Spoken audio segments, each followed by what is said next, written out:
Trey from Three-quarters, and he hit it! He had his eyes on the prize and let it fly.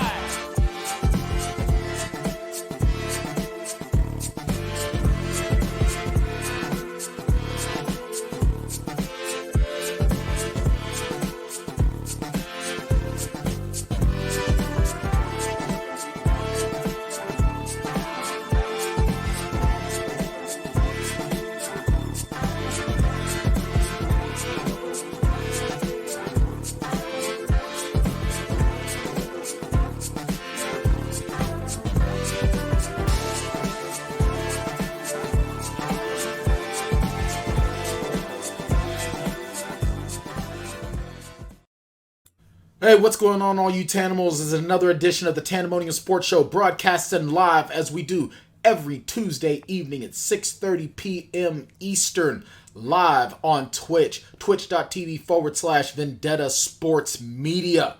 Joining me as always, I guess I should say the Big Daddy Cool to my bad guy, Jackson Law. J Law, how the hell are you? You're can't hear you, my dude.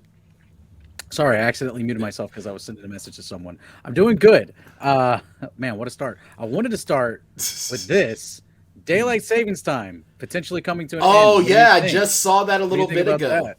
Hey, I'm all for it. I'm so tired of having to change the clocks around twice a year. It's getting on my damn nerves, to be honest. Never should have been doing that anyway. Yeah. But from what I understand, though, like the way we have it now would be the time that they're saying that we would have. So and if that's the case, then there's a 2-month period where the sun doesn't rise until after 8 a.m. That would take some getting used to. Yeah, but I mean, that's the one thing, because from what I understand, I believe that the whole daylight savings thing was for farmers. So, they'd have more light outside so that way they can. So, I mean, I get it, but, the days being super short can be so depressing. But, exactly. I mean, it's going to be depressing anyway, because wintertime is a depressing-ass time. It is. I mean, but you know what? It don't seem to bother Hawaii or Arizona none. Certain spots of Arizona none. So exactly. So might as well just leave I'm all for it. I'm all for it. We're good. So what it is now is what it's going to stay as. Right? I believe, and I think it's 2023 when that was. Yeah, so we the next time we change the clocks will be the next to last time. Yeah, so we'd fall back one more time, and then we'd spring forward, and then that's it. Stay that way. You know what? I'm all for it, because I'll tell you the truth, man. I like having all the sunlight. I really do. I do too. It feels good.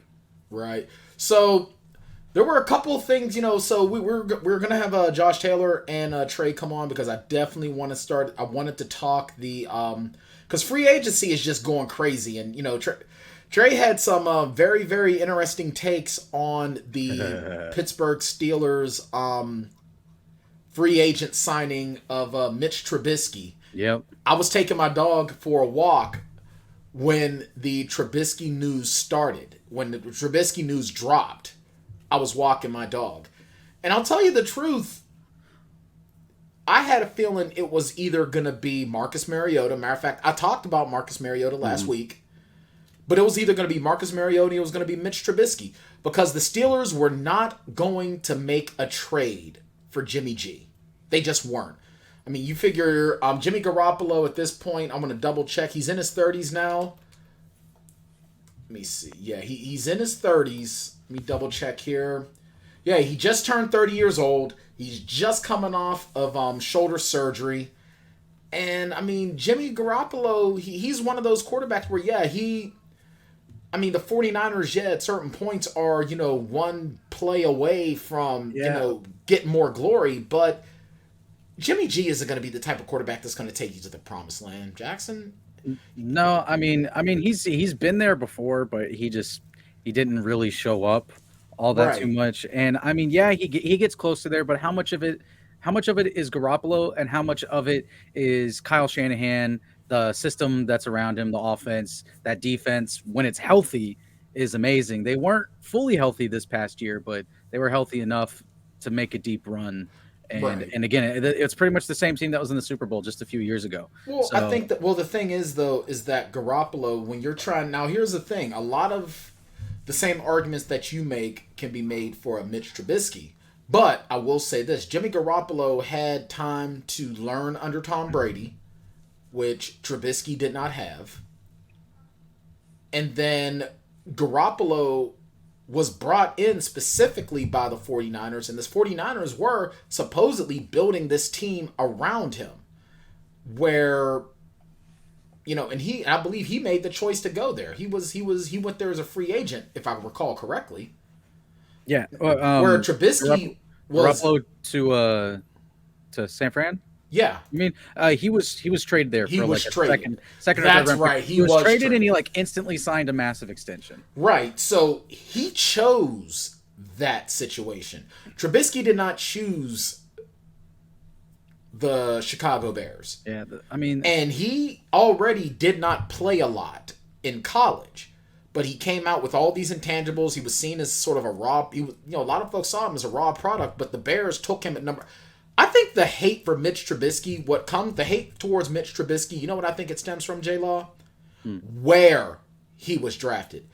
If Trubisky isn't drafted ahead of Mahomes or ahead of Deshaun Watson, and he's picked mid to late first, he doesn't get near as much hate. Yeah, the problem is, like you said, where he was drafted, super high in the draft.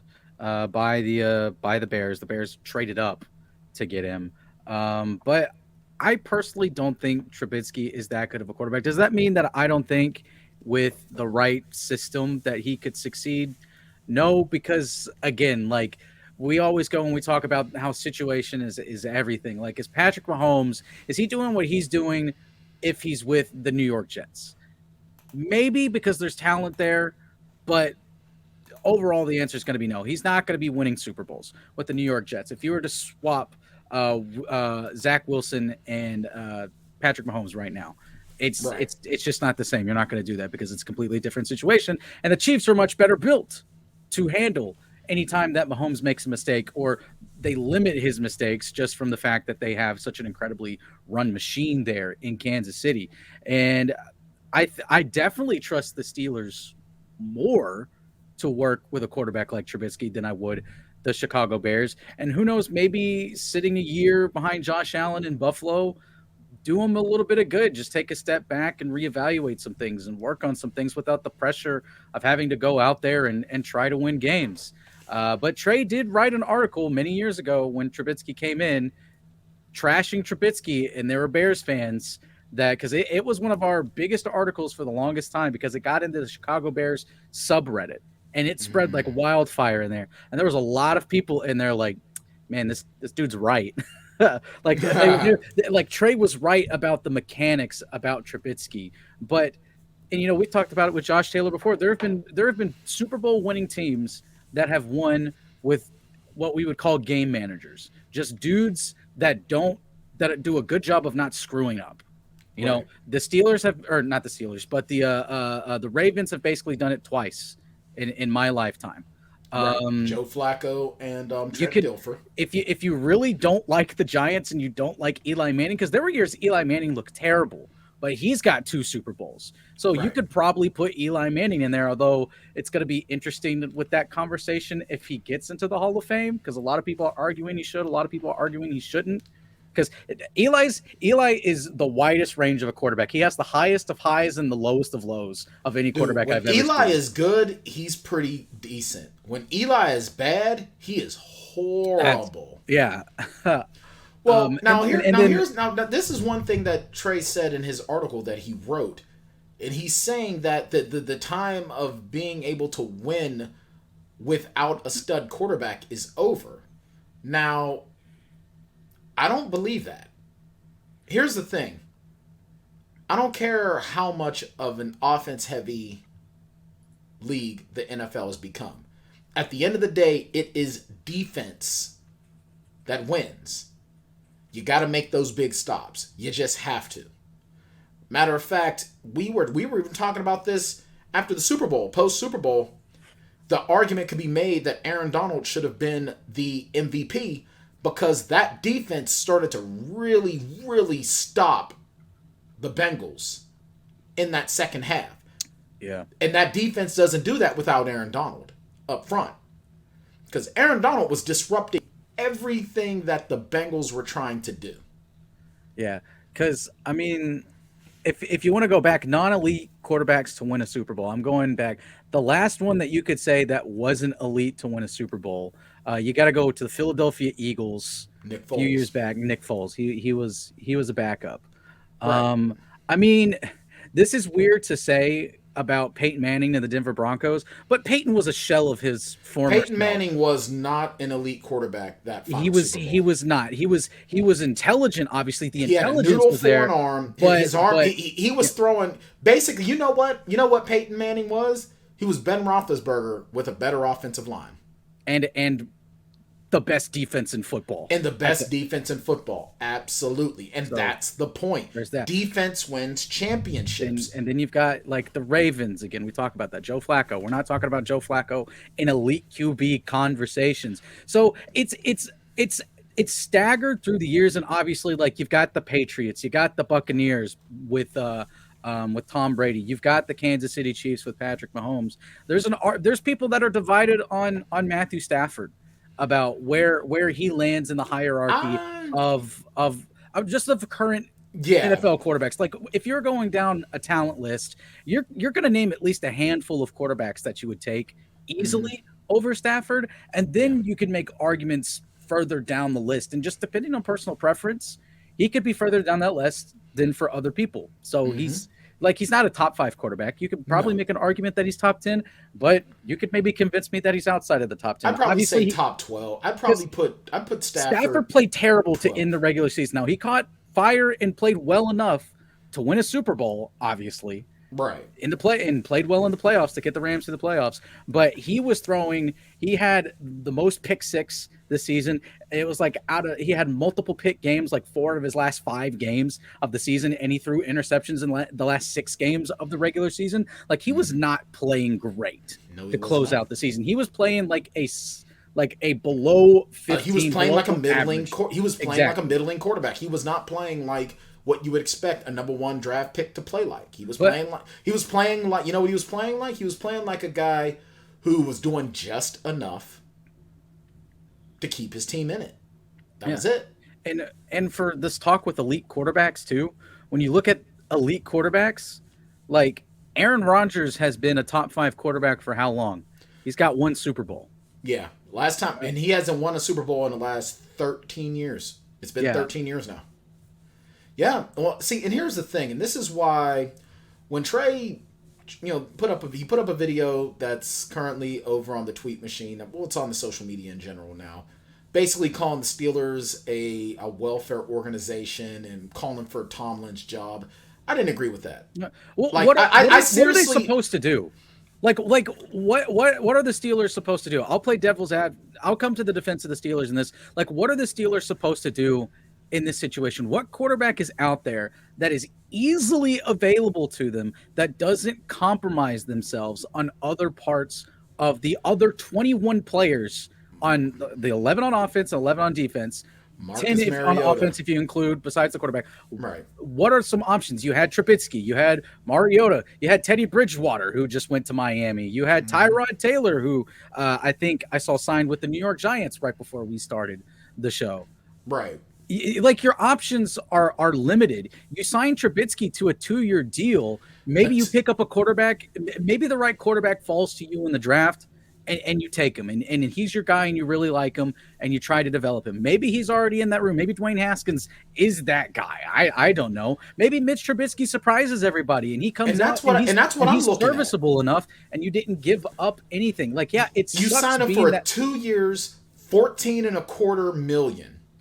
That's a bargain for a starting quarterback, even if he's only getting you 5 to 6 wins. And that's a bargain. And his deal is only worth up to $27 million with incentives. So they haven't. So they're not. And here's Trey. Speak of the devil. What's going on? Speak of Satan. Looking swole, big shoulders. Yeah. You know what? Hold up. I'll do it this. Well, see, I'm wearing my All right, hold up. See, he wants to go that route. He wants to go that route. We're gonna have people taking their shirts off, oiling up live on camera. Yeah, I'm gonna get my tea tree and almond oil out. I'm gonna start showing off, and this shit's too tight now. Subscribe to the Patreon if you want to see that. Actually, Courtney's in charge of coming up with the. There we go. Courtney's in charge of coming up with the big unk. So, but so what we were talking about, we were talking about your comments about with the Trubisky signing. Now, granted, now to be fair to you, a lot of your comments were based on the initial signing. We hadn't gotten numbers yet.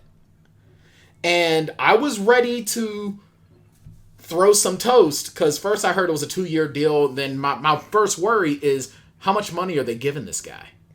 And some of the comments that you made were valid because if they're giving up, if they're paying him, what was it, $10 million a year, they're losing compensatory picks. But now the numbers have come out: 2 years, $14.25 million, with incentives that could take it to $27 million. So this is really, really cheap. This is backup money. He's only making $2 million a year more than Mason Rudolph is. Now, to what Jackson's point just was, what else is out there in quarterback? I mean, other than Trubisky, you got Marcus Mariota, Teddy Bridgewater, Tyrod Taylor, and what was the other name that you threw out there, Jackson? That was really it. That was it. Today, Bridgewater and Taylor got signed. Yeah, Bridgewater's gone to Miami. Taylor's going to New York. Mariota is still in limbo. Because here's the thing, and I was saying it from day one in the season, and I was tweeting it when everyone said, "Oh, is Aaron Rodgers going to Pittsburgh next year?" No, he was not. Aaron Rodgers was never coming to Pittsburgh. And there's no way the Steelers are not the organization that's going to do what the Broncos did to bring in Russell Wilson. So, and then do you really trade for Jimmy G, who's 31, coming off of major shoulder surgery? I mean, honestly, it seems like Trubisky, whether you dislike the player, this is a no-lose situation, sort of like with the signing of Haskins, because we're seeing what we're getting with Haskins. They're just keeping another body in the quarterback room until they send him packing. The only quarterback that I could think of that's like reachable would be Derek Carr, and that's only if he became available. This guy's got $100 million contract. And the Raiders are going to want everything. Yeah, I'm just talking about in a sense of like movable quarterbacks or could be on the move if their team is terrible this season. We'll see. Sorry, Chick. I don't think Carr is going anywhere. I honestly don't think Carr is Go ahead, Trey. Go ahead, Trey. Yeah, go ahead, Trey. Am I allowed to go on a rant? If you want to. I mean, I don't want to be cut off. I want it to be clipped. I want to go on a rant. I want Trey time right now. You don't come on my show and demand time. How about this? I will compromise with you.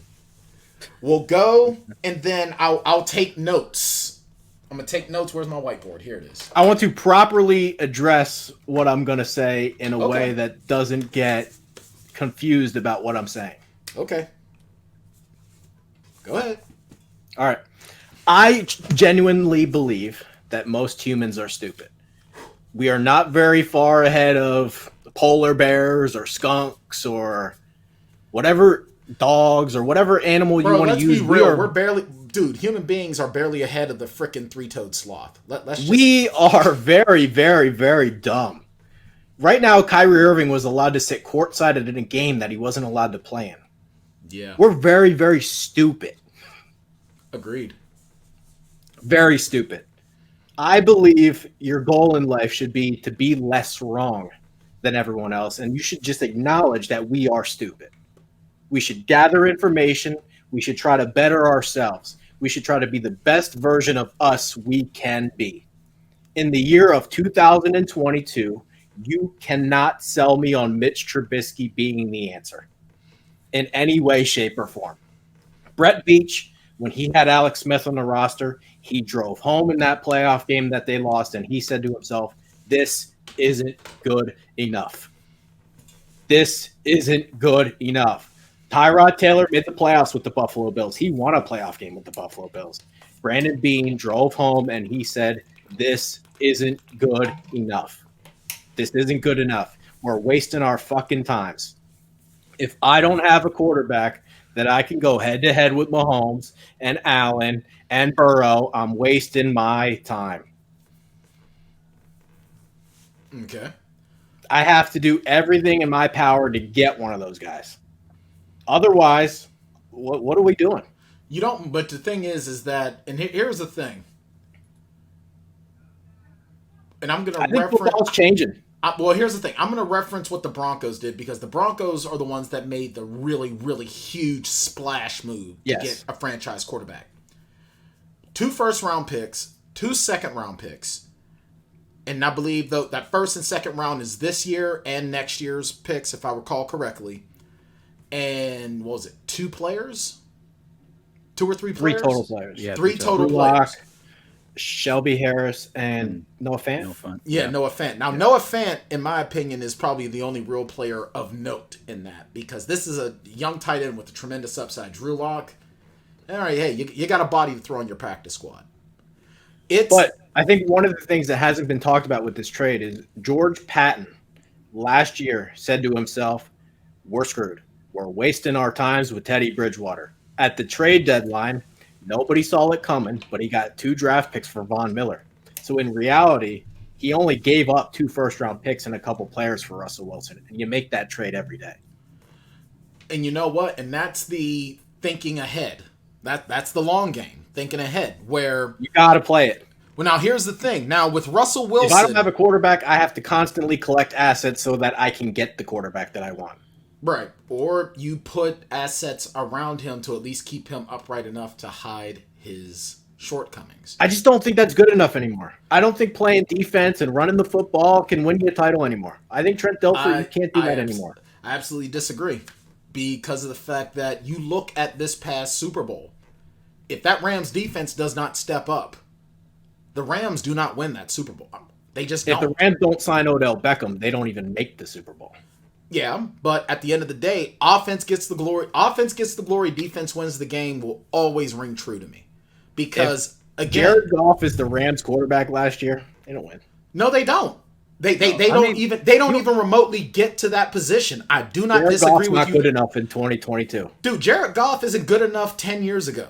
And he wasn't even in the league 10 years ago. But here's the point. I'm not disputing you. You are right about that. But that is still proving my point. Offense gets the glory. Defense wins championships. If Aaron Donald and company do not step up, and I'm saying Aaron Donald because he was the driving force of that defense. He just was. I mean, you can make an argument for Jalen Ramsey. A generational player. There's nobody else like him. And there won't be for a long time. Now, Jalen Ramsey, that was offensive pass interference. But still, Jalen Ramsey was doing his job as well. But if Aaron Donald isn't making his own personal adjustments at halftime and disrupting Joe Burrow and disrupting that line, there's no way the Rams win that Super Bowl. No way. The Rams were also a team, though. They said to themselves, Jared Goff's not good enough. We got to go get Matt Stafford. The rest of our team's good enough to win a title. Nothing else matters if I don't have Matt Stafford. Yeah, but is Matt Stafford elite, though, is the question.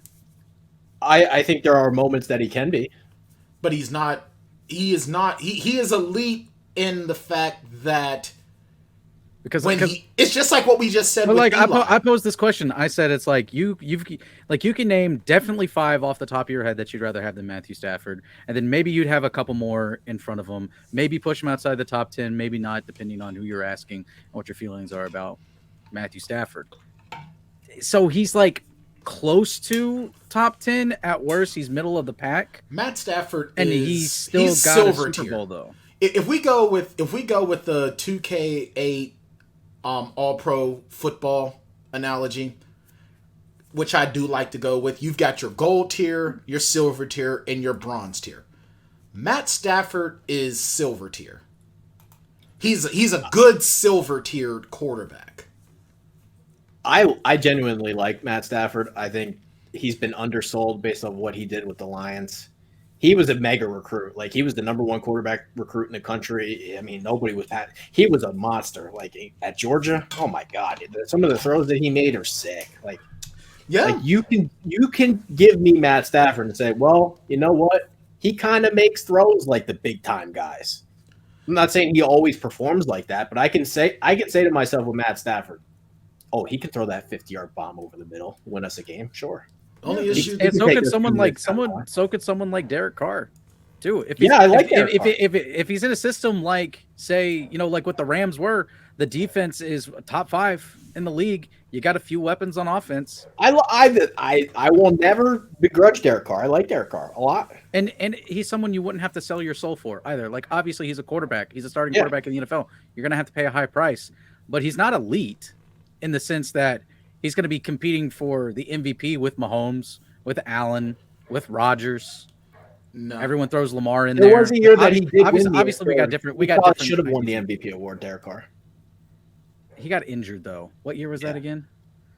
What, the year that Lamar won the MVP? No. I'm so bad with years, dude. Like, if it's not my birthday, when Derek Carr had like one MVP season, but he got hurt and he missed the final few games. You know what? That was the year Connor Cook played the playoff game. Right. Yeah. Here, let's. But he probably would have won that MVP award. All right, let's put a quick pause because I just got the note from Courtney that we're at about 5 minutes out from the break. Let's take a quick break.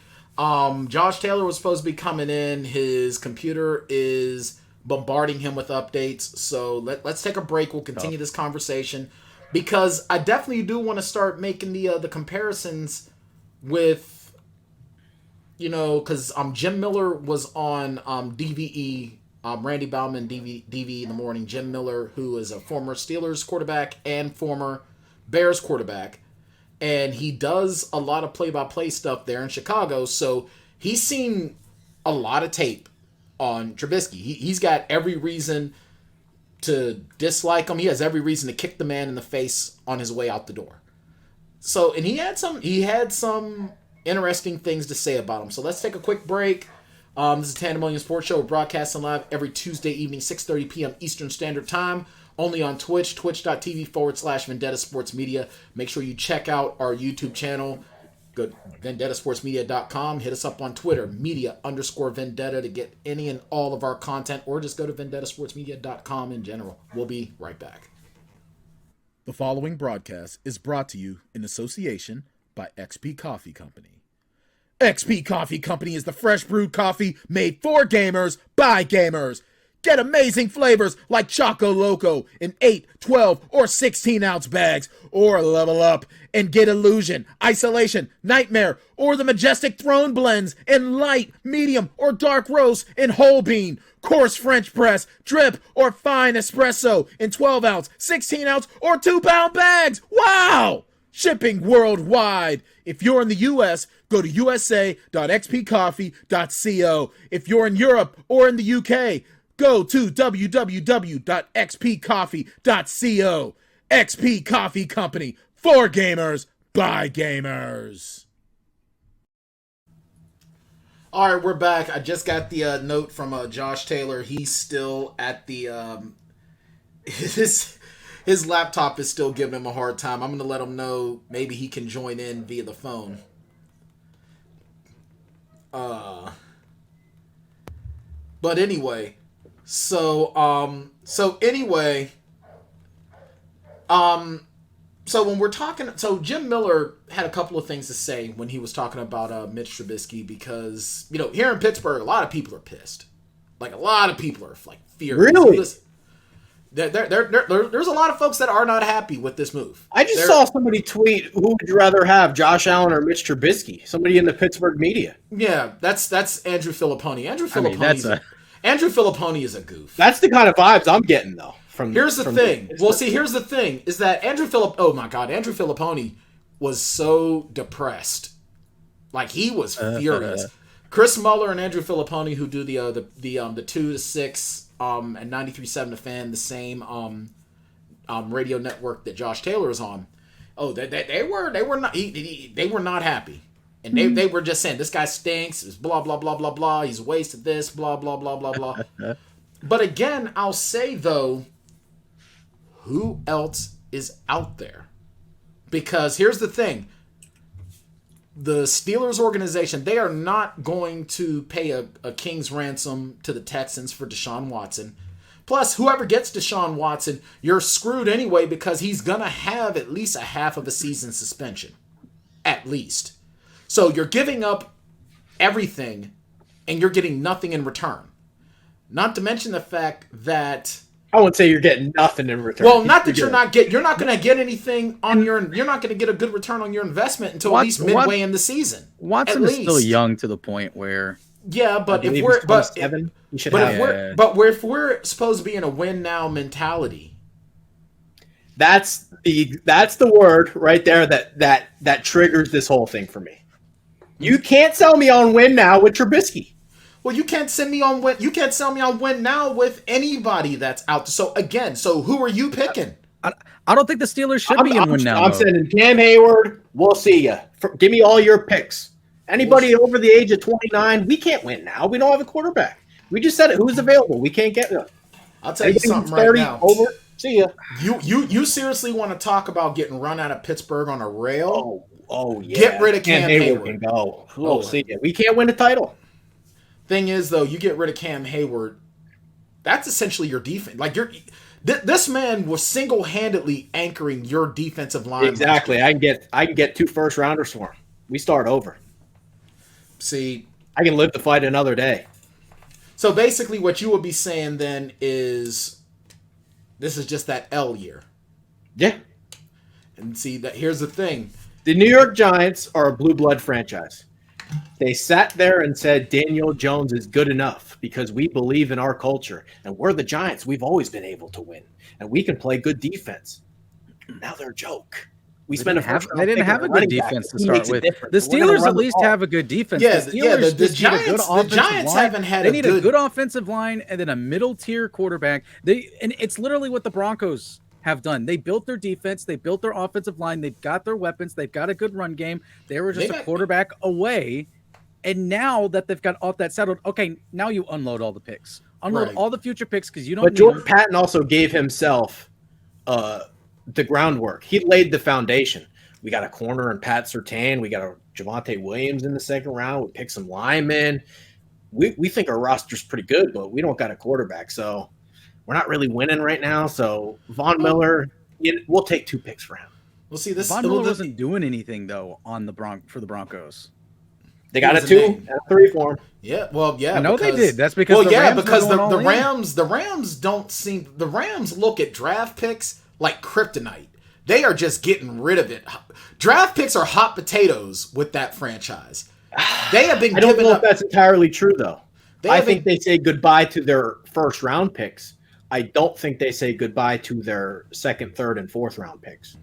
Well, see, here's the thing. The Rams just collected 4 more comp picks this year for losing free agents from the year prior.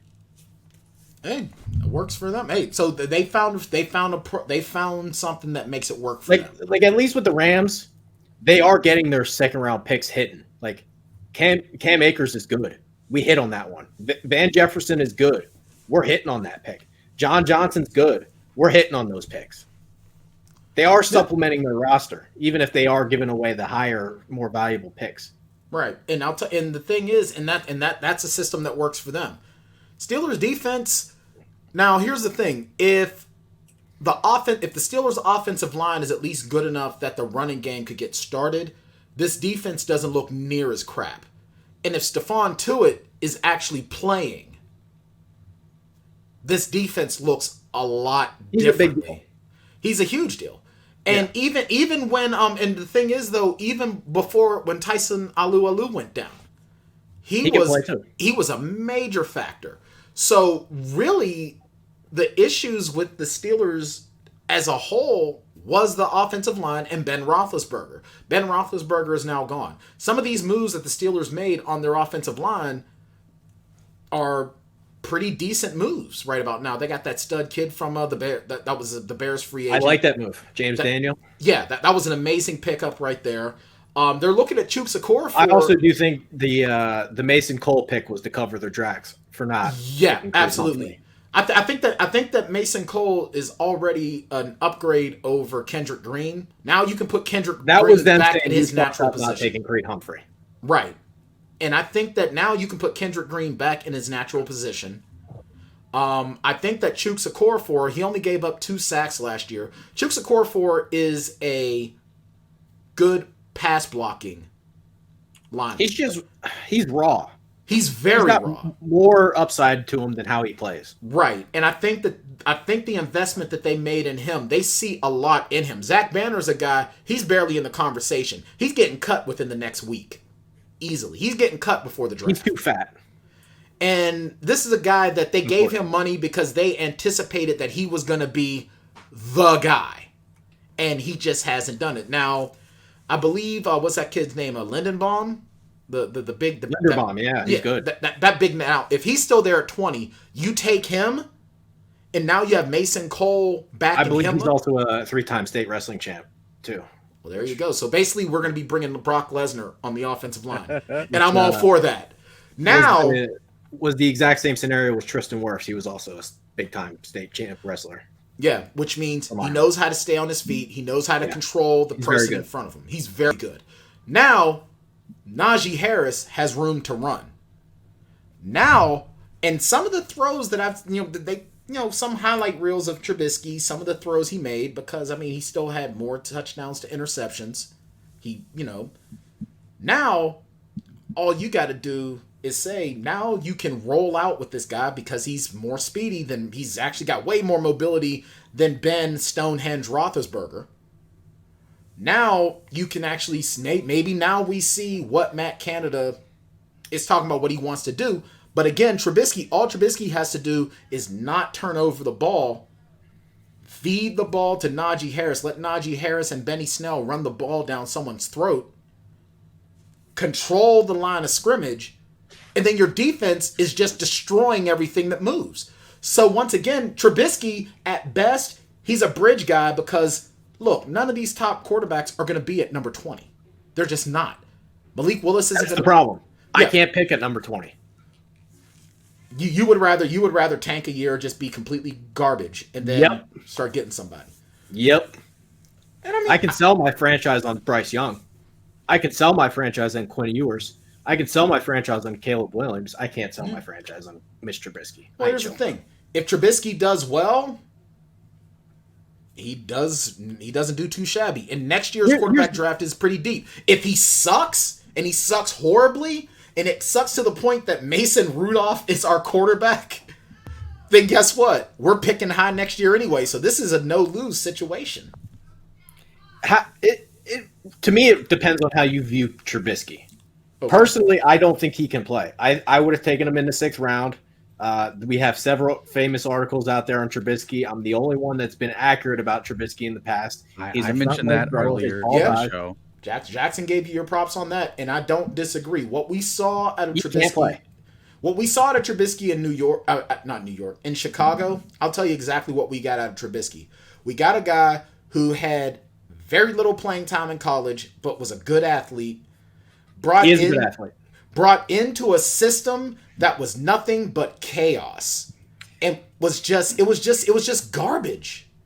And then you see now Matt Nagy's run out of town on a rail because it was easy to blame Trubisky, but then he's almost killing poor Justin Fields, and it's like, nah, we got to get rid of this guy. And it was the exact same thing, except Justin Fields was more polished. Did a good job with him in his 2nd year. I genuinely believe Matt Nagy did a good job with Trubisky in his 2nd year. So what about the issues that were coming out after the fact? I mean, all right, 2nd year, I'll give you that. Trubisky was looking a little bit better. He's looking serviceable his 2nd year. But we know the kind of guy that Trubisky is. We can't have him drop back and make throws. He's a rollout quarterback. He's a smoke and mirrors half-read guy, and he's going to miss 10 throws over the game. 5 of them are going to end up in the dirt. He'll pick up a couple of first downs with his legs, but in the year of 2022, I do not believe he's good enough. So, if you had to make a comparison of Mitch Trubisky, who would you compare him to? Brandon Weeden, if he could run. Ouch. I was gonna say maybe a less talented Steve Young, because Steve Young was a rollout guy. Steve Young, here's the thing. This is what made Steve Young a huge deal. Number one, he's way faster than you would ever expect. That left-handed release would constantly throw people off. And Trubisky's not left-handed though. No, he's not. And that's one of the things I was going to say when I say he's way less talented, because I guarantee you, if Mitch Trubisky, Steve Young's a Hall of Famer. That's why he said less talented. That's why I said way less talented. If Mitch Trubisky wasn't a traditional, if he wasn't throwing righty, if Mitch Trubisky was that left-handed throwing rollout passer, he would throw defenses off a little bit, because when you go up against if you're so used to, and I say this from someone who's fought, when you fight someone who's left-handed, it throws you off your game when you're used to facing right-handed competition. If Mitch Trubisky, part of the reason why I still love Tua. Yeah, because Tua it's just awkward watching a left-handed quarterback throw. Looks he's very so different, awkward. and I believe there's a Drew Brees quality to him where he may not have the superpower of bringing a hose to the table, but he's accurate. Yeah, I mean, he puts the ball in the right spot. Right. If it gets me one Super Bowl, I'll take it. And the thing is, if Trubisky had something different about him. What's different about him, though? Honestly, I think the only thing that makes Mitch Trubisky different as far as what the Steelers have on the roster is that the guy can run. Jalen Hurts can run. I mean, there's a lot of guys that can run now. Tyrod Taylor can run. Yeah, he can, but the problem is with Tyrod. But see, Mitch Daniel Trubisky, Jones can run. Yeah, but here's the thing. Number one, Daniel Jones ain't leaving the Giants this year. Tyrod Taylor's in his age 30 season. Not to mention the fact that the guy's body has just been beaten to hell and back. I mean, when he's not getting obliterated on the field because he has no offensive line in front of him when he was in Texas and in Houston, he's getting his freaking lungs stabbed out by the training staff because they want Justin Herbert in the game. So Tyler Huntley can run. Yeah. But the thing is, Trubisky he's not costing you nothing. He's really not. And if Matt Canada is the guy, if he's supposed to be as good as he is, because there's a lot of guys that played under him that are in the NFL because of his offensive schemes. That's been touched on. He got Nate Pittman drafted. Yes. I'm not going to sit here and hate on Matt Canada. I don't believe anybody can sit here today and say one way or another he's great or awesome just based off of how last year went. Right, because he did not have a quarterback that fit his system. He didn't have a quarterback. What if Trubisky is the guy that can fit his system? What if? Isn't there me that he could be smoke and mirrors and you can win 8 games? I mean, I just don't believe that should ever be your goal. I think that Trubisky will be able to, like I already said, I'm looking at Trubisky as the guy who he can be a game manager. He's that bridge quarterback until you I hate that word. I mean, you can hate it all you want. That word can't exist anymore. Well, here's the thing. It's a thing. It's actually a something. You always have those quarterbacks that literally they're just keeping the seat warm until you get the next big thing. To be fair for the Steelers, also they won 9 games with a washed Ben Roethlisberger. Can we say this about Roethlisberger? There were games he was good. Yeah, he wasn't bad all the time last year. No, well, his Vikings game last year, and there wasn't a game they won. He was fucking. Dude, really that good. Vikings game was vintage Ben Roethlisberger. If that offensive line wasn't smoke, to take that from our friend Jared, I think that they're doing a lot better. I mean, I don't believe we could say who says Roethlisberger that was Mr. good last Trubisky year. can't have a game or two? just the same as Big Ben. I mean, Mike White had a couple of good games for the Jets, though. Yeah, Nick Stauskas is putting up 50 in the G League. Yeah, Mike White doesn't have a top 5 defense like what the Steelers had last year, though. Can we at least all agree, though, that Trubisky is at least a vast improvement over what you have in your quarterback room now? You got one guy who can't get off his phone long enough to learn the system. And then that guy who isn't hardly still learning the system, he was beating out Mason Rudolph up until the last day of the preseason. Mason Rudolph was beat out by a dude that I don't even think he's in the CFL, much less the USFL. I will say this, based off of my draft notes, I do agree. I had Trubisky as a 6th round prospect. I had Mason Rudolph as undraftable. So if we want to say that he's better than Mason Rudolph, I will give you that. All right. It's like how Trubisky is a less talented Steve Young. No. He's a far less talented Steve Young. That's just like I'm a less fast version of Michael Vick. In the I am fact a that less talented golfer. I'm black and I have facial hair, so I am less talented than Michael Vick. And I can't throw a football 75 yards. I can throw it 40 yards. Can you throw it 70 yards off your knee? Jamarcus Russell. Because that's Jamarcus Russell. No. Yeah. I got him. Listen, that move got him drafted number 1 overall. And then completely ghosted. You know what I bet I can do better than Jamarcus Russell? Everything cardio. Yeah, I was about to say get in shape. He's the left tackle, basically. Yeah, like honestly, and I don't want to body shame anyone, but I guarantee you Jamarcus Russell right now looks like the brothers on the offensive line of the Replacements. Talking about, we gonna play football. Bear Talaferro, that's who Jamarcus Russell is built like right now. I'm serious. Jamarcus Russell right now, better yet, I'll even go to wrestling. Jamarcus Russell and Keith Lee are identical twins right now because they have the identical body types. Guarantee you. The only guy that's bigger than Jamarcus Russell right now is probably Mark Henry, if Mark Henry were still powerlifting. Bet you. Jamarcus Russell didn't take care of himself. No, he did not. Well, Jamarcus Russell, I think that if Jamarcus Russell plays in a different time, because you figure Jamarcus Russell came in the league back, though, when there was no rookie cap. So, yeah. I mean, you could just demand. You could just demand. Jackson, you've played this game before. Remember the Raiders roster and NFL head coach? Yeah, it's atrocious. Man, I'll tell you, those rookie deals were horrible. Like the NFL head coach. You are literally maybe one of the worst 5 teams in the game, and you have no cap space. Oh, they're the worst team in the game. That's horrible. That is horrible.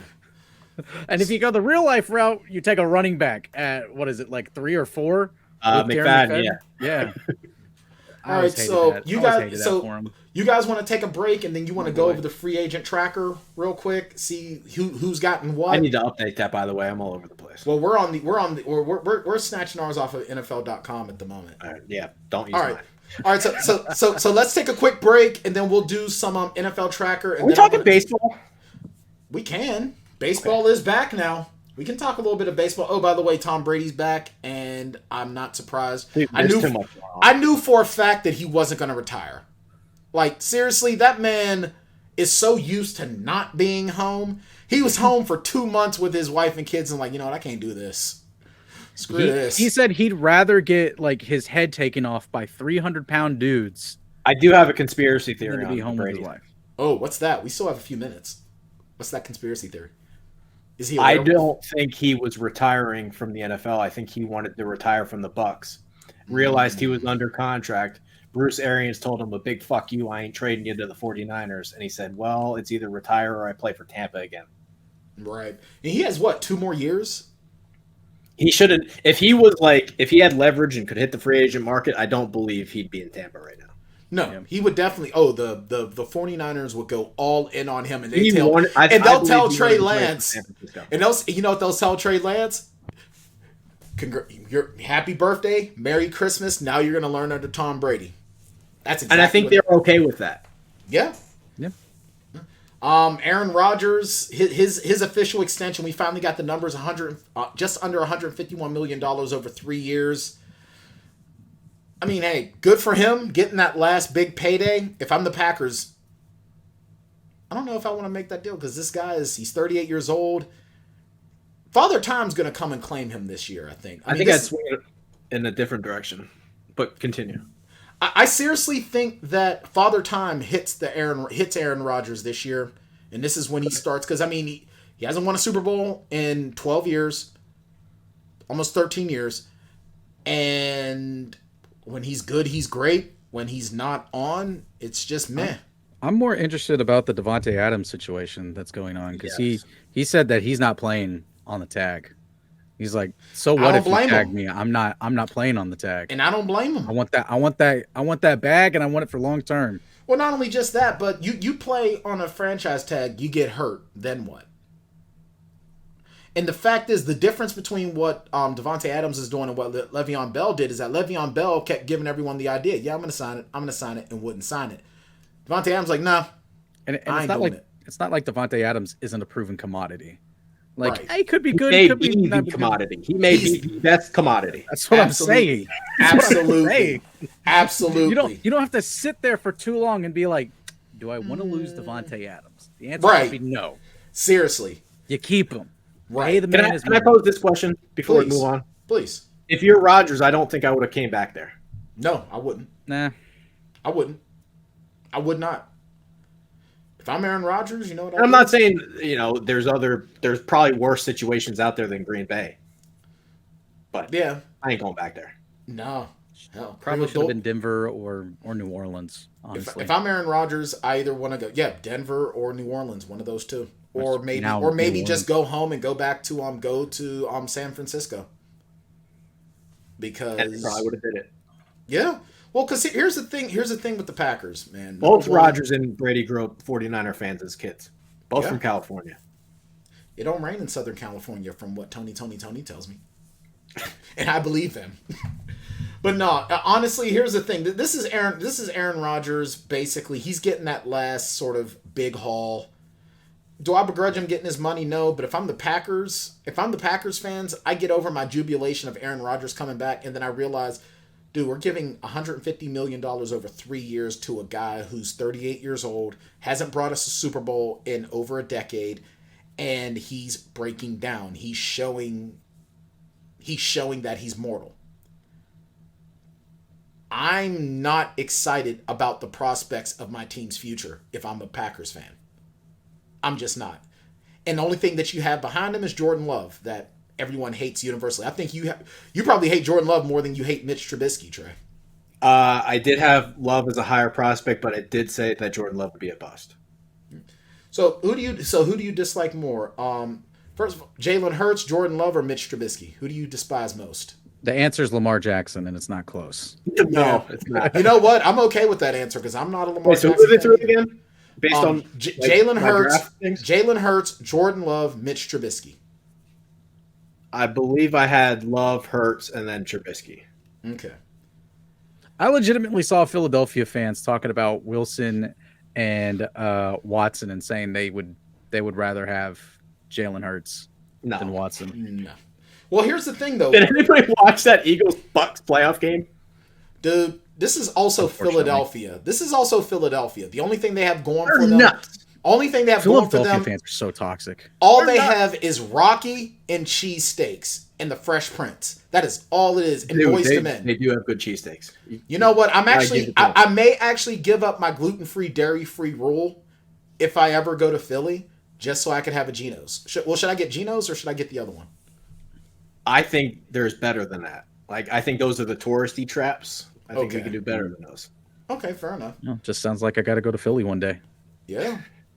So, all right. So before we take my favorite break, place is John's. Okay, cool. Well, you know what? Maybe I'll come out and visit you since you're coming to visit me. I'll come and visit you. Deal.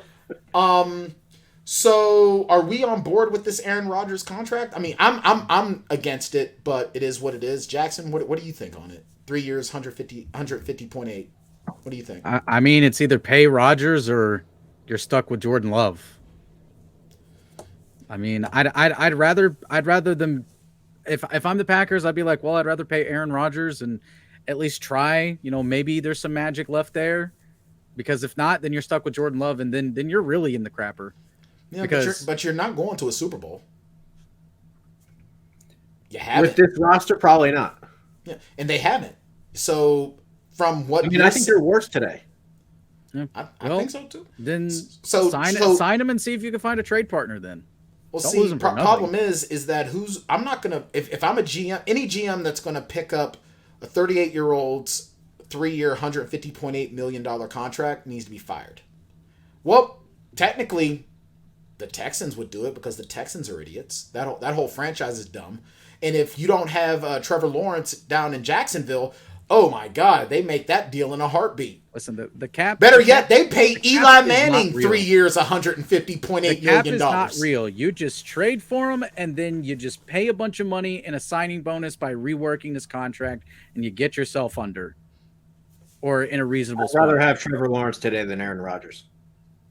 I do not disagree with you on that at all. I truly don't. Because here's the thing. Aaron Rodgers has shown you what you're getting from him over the last 13 years. I like Aaron Rodgers more than you do, but I would take Lawrence if I was starting a franchise today over Rodgers. Same here. I have not been an Aaron Rodgers. I have not liked Aaron Rodgers in maybe 7 years, 7-8 years, because it's like he wins the Super Bowl and then it's like what? None. Dude, Eli Manning's got more Super Bowls than him. Peyton Manning, with the noodle-ass arm, has more Super Bowls than him. Like, the only... Again, the defense. Yeah, that shit. but still. Like, in Aaron Rodgers... But the thing is, though, is that the Packers have put together, over the years, relatively okay teams. They should have had defenses that were serviceable, but they weren't good enough, because defense wins you championships. All right, last thing I want to throw in there before we go to break, because I want to go a little bit through free agency. I want to talk some baseball. I really do want to talk baseball, which is weird. Jarvis Landry, cut by the Browns, and then they immediately pick up a disgusting contract. Like, immediately. Like... Is it a disgusting contract? The kid from... Dallas that they traded for. Amari Cooper? You don't like Amari Cooper? Yeah, well, I mean, Amari Cooper, I think he's a great player, but that contract is that contract is disgustingly huge. And I'm sorry, I ain't bringing in no super duper high price talent if I'm the Browns. If I'm the Browns, kill me for one. That's part of the problem, though, isn't it? Like, Cooper's not signing with you. No, you have to trade for Cooper, or he's not going to your team. Right. And the thing is, but then they get rid of Jarvis Landry. Jarvis Landry I think he just truly just wanted out. He was sick of it. When he saw Odell Beckham leave, he says, you know what, I'm done. And then you got this scrub Baker Mayfield throwing to me. And this guy couldn't hit water if he fell out of a boat in the ocean. I saw today people were talking about how the Browns could potentially be a sneaky team to get in there for Watson. If I'm Deshaun Watson, if I'm Deshaun Watson and I go and I hear, "Hi, this is so and so from the Cleveland Browns," I don't even bother hanging up. I just put it on mute and I walk away. He has no trade clause. Yeah, I was about to say. So he's got the say on where he goes, because he's meeting with the Saints and he's meeting with the Panthers this week. He's already met with let's say you're Andrew Berry. You're the guy running the Browns. Mm-hmm. I mean, I'd fucking love to have Deshaun Watson based off of Baker. I mean, I'd like to have him, but Deshaun Watson ain't going to come there, like, for anything. No. So is it basically confirmed that Deshaun Watson is going to be in the NFC South? He will be, because the three teams that he's talking to this week: the Falcons, the Panthers, and the Saints. He either goes. He's also from Georgia. Probably wants to be close to. He either goes to Atlanta or he goes to New Orleans. Honestly, I think that he goes to Atlanta, because here's the thing: Matt Ryan is the poor man's Aaron Rodgers without a Super Bowl. He's shown you for years and years and years what you're going to get. He's got even more of a noodle arm than Rodgers does. Yeah, I'll give you that. But this is an Atlanta team that literally they're ready to start building that franchise. They got the money. They can do it. They can get it done. And they've got even though they lose one wide receiver for a year, which I don't agree with, you've got a tight end that just was monumental. He could be He's way better too. Yeah, he's going to be even better. I'll tell you one thing right now. He's going to be that type of guy that you see him play, Pitt, and he's going to remind you of a Tony Gonzalez. He's going to remind you of... He's even taller than him. And he's taller than Tony Gonzalez. Matter of fact, and he's going to be so kind of scary to try to lay a hit on. If Aaron Hernandez isn't a lunatic murderer, that's the only other dude that scares you as much as that kid. So, Aaron Hernandez would have got picked in the first round if he was an idiot. Pretty much, yeah. You're definitely not wrong. I lived in I New would have England. Baltimore to pick him, and thank God they didn't. But I lived in New England when he was coming up, and the stories about him were just frightening. Oh yeah. But I blew a gasket when they took Dennis Pitta over Aaron Hernandez. I lost it. Were you as mad as I was wrong. last year during the Steelers draft? Were you as mad as I was? Because I did about flip. For Baltimore? Yeah. When I was furious. Yeah. So I think they got robbed in the Orlando Brown trade. Yeah, I can get with you on that one. I can tap dance to your tune on that one. Mm-hmm. So all right. So why don't we take a quick break? We're gonna do some. Oh, I love this tweet right here. Hold on a second, real quick, Courtney. I love this. Oh boy. I don't know why it's flashing, but yeah, I that's don't Tom know Brady what's going on right here. now. That's Tom Brady right now. He's like, yeah, I'm going to retire. Just like how Brett Favre was constantly saying that he was going to retire. And then every year he's just coming back and he's playing for like 8 different teams. I'm still surprised Brett Favre didn't try to come back for another year. He ended up playing for... I can help to see Brett Favre like, yeah, this retirement thing isn't working for me. I think I'm going to come back and become the new quarterback for the Houston Texans.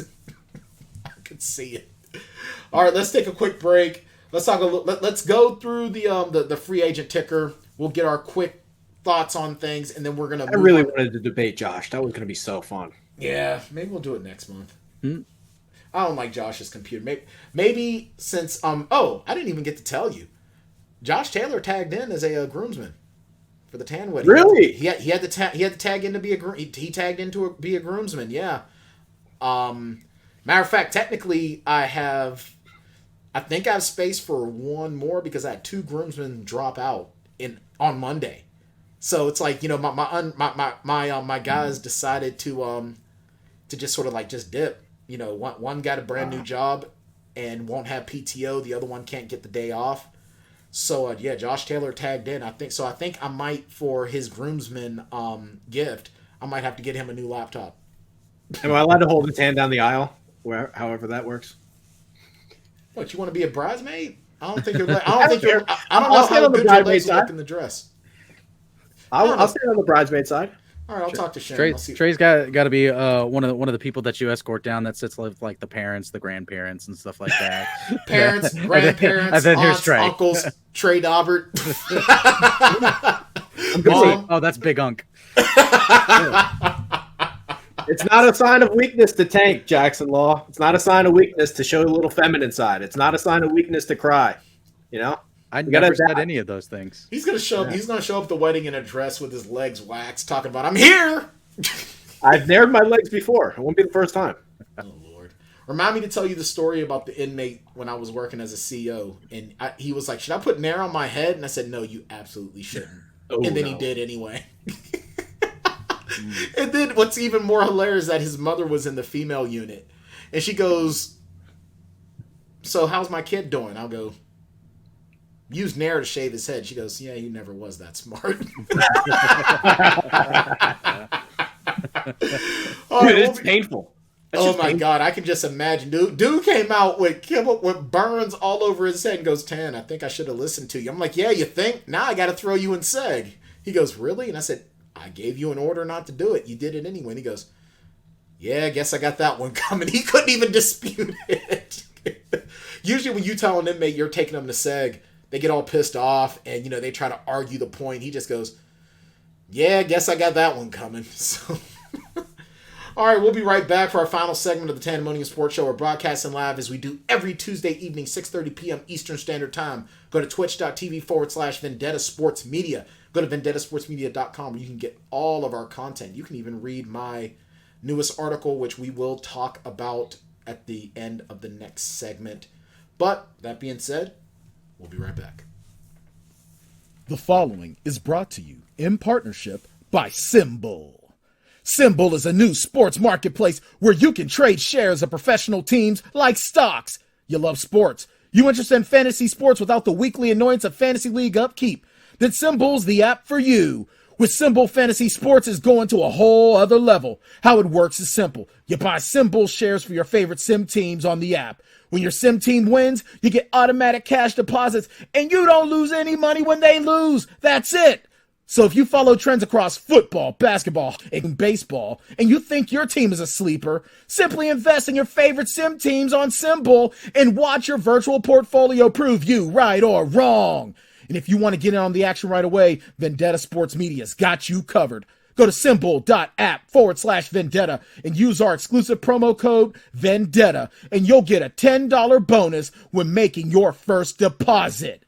Symbol, taking fantasy sports to a whole other level. Oh, snap. Jackson Law doing a playthrough as the Pittsburgh Steelers in Madden 22. Okay, going back to 03. Here's the thing. Yeah, it is 2003 rosters. With Nice. the 2004 draft class coming up, so Big Ben is in that draft class. Oh, snap. I just told Lyndon Toe to help you out with whatever edits you need. Yeah, I saw that. I've already got a few episodes recorded, so once I get those through those episodes. So what did you do? You just downloaded that on roster? Yeah. There's a dude. I forgot to put his name in the comment section. Shoot, I better or in the description. I better do that after I do that. Probably should give him his credit. Well, I'm gonna give him his credit where his credit's due. So when we get done here, I'll load back in the game. I'll find his name, and then that's weird because I don't seem to recall getting any credit for calling Trubisky a bust when no one else did.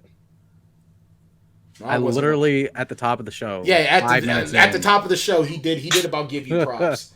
But the one thing you got to remember though is that with Jackson Law is not a fair weather prop giver. He gives it once and then that's it. See, Courtney, literally at the beginning. Literally at the beginning. Dude, Courtney is like the greatest producer of all time because she's always like she's got the receipts, man. She's got receipts for sure. Oh man, definitely shout out to Courtney. I'll tell you something right now though, Trey. And I said it before, I'll say it again. I will not ever directly mentor another intern again. But at least this latest batch of younger interns have rekindled my hope for existence. I will say that. Even though some of them aren't answering questions exactly the way I want, there's one last one that we're doing the intern interview with tomorrow. The other one still hasn't sort of said anything, so I'm ready to tell him to go eat pasta and go from there. And then the one intern that I was worried about at first, but he's taking initiative. He's been asking me questions, and I'm like, dude, you better ask Courtney. That's a Courtney question. Asking me about the odds and ins and outs of the show. I'm like, man, that's a Courtney question. I just show up and talk for 2 hours. I don't get in on any of that other stuff. Those days are long gone.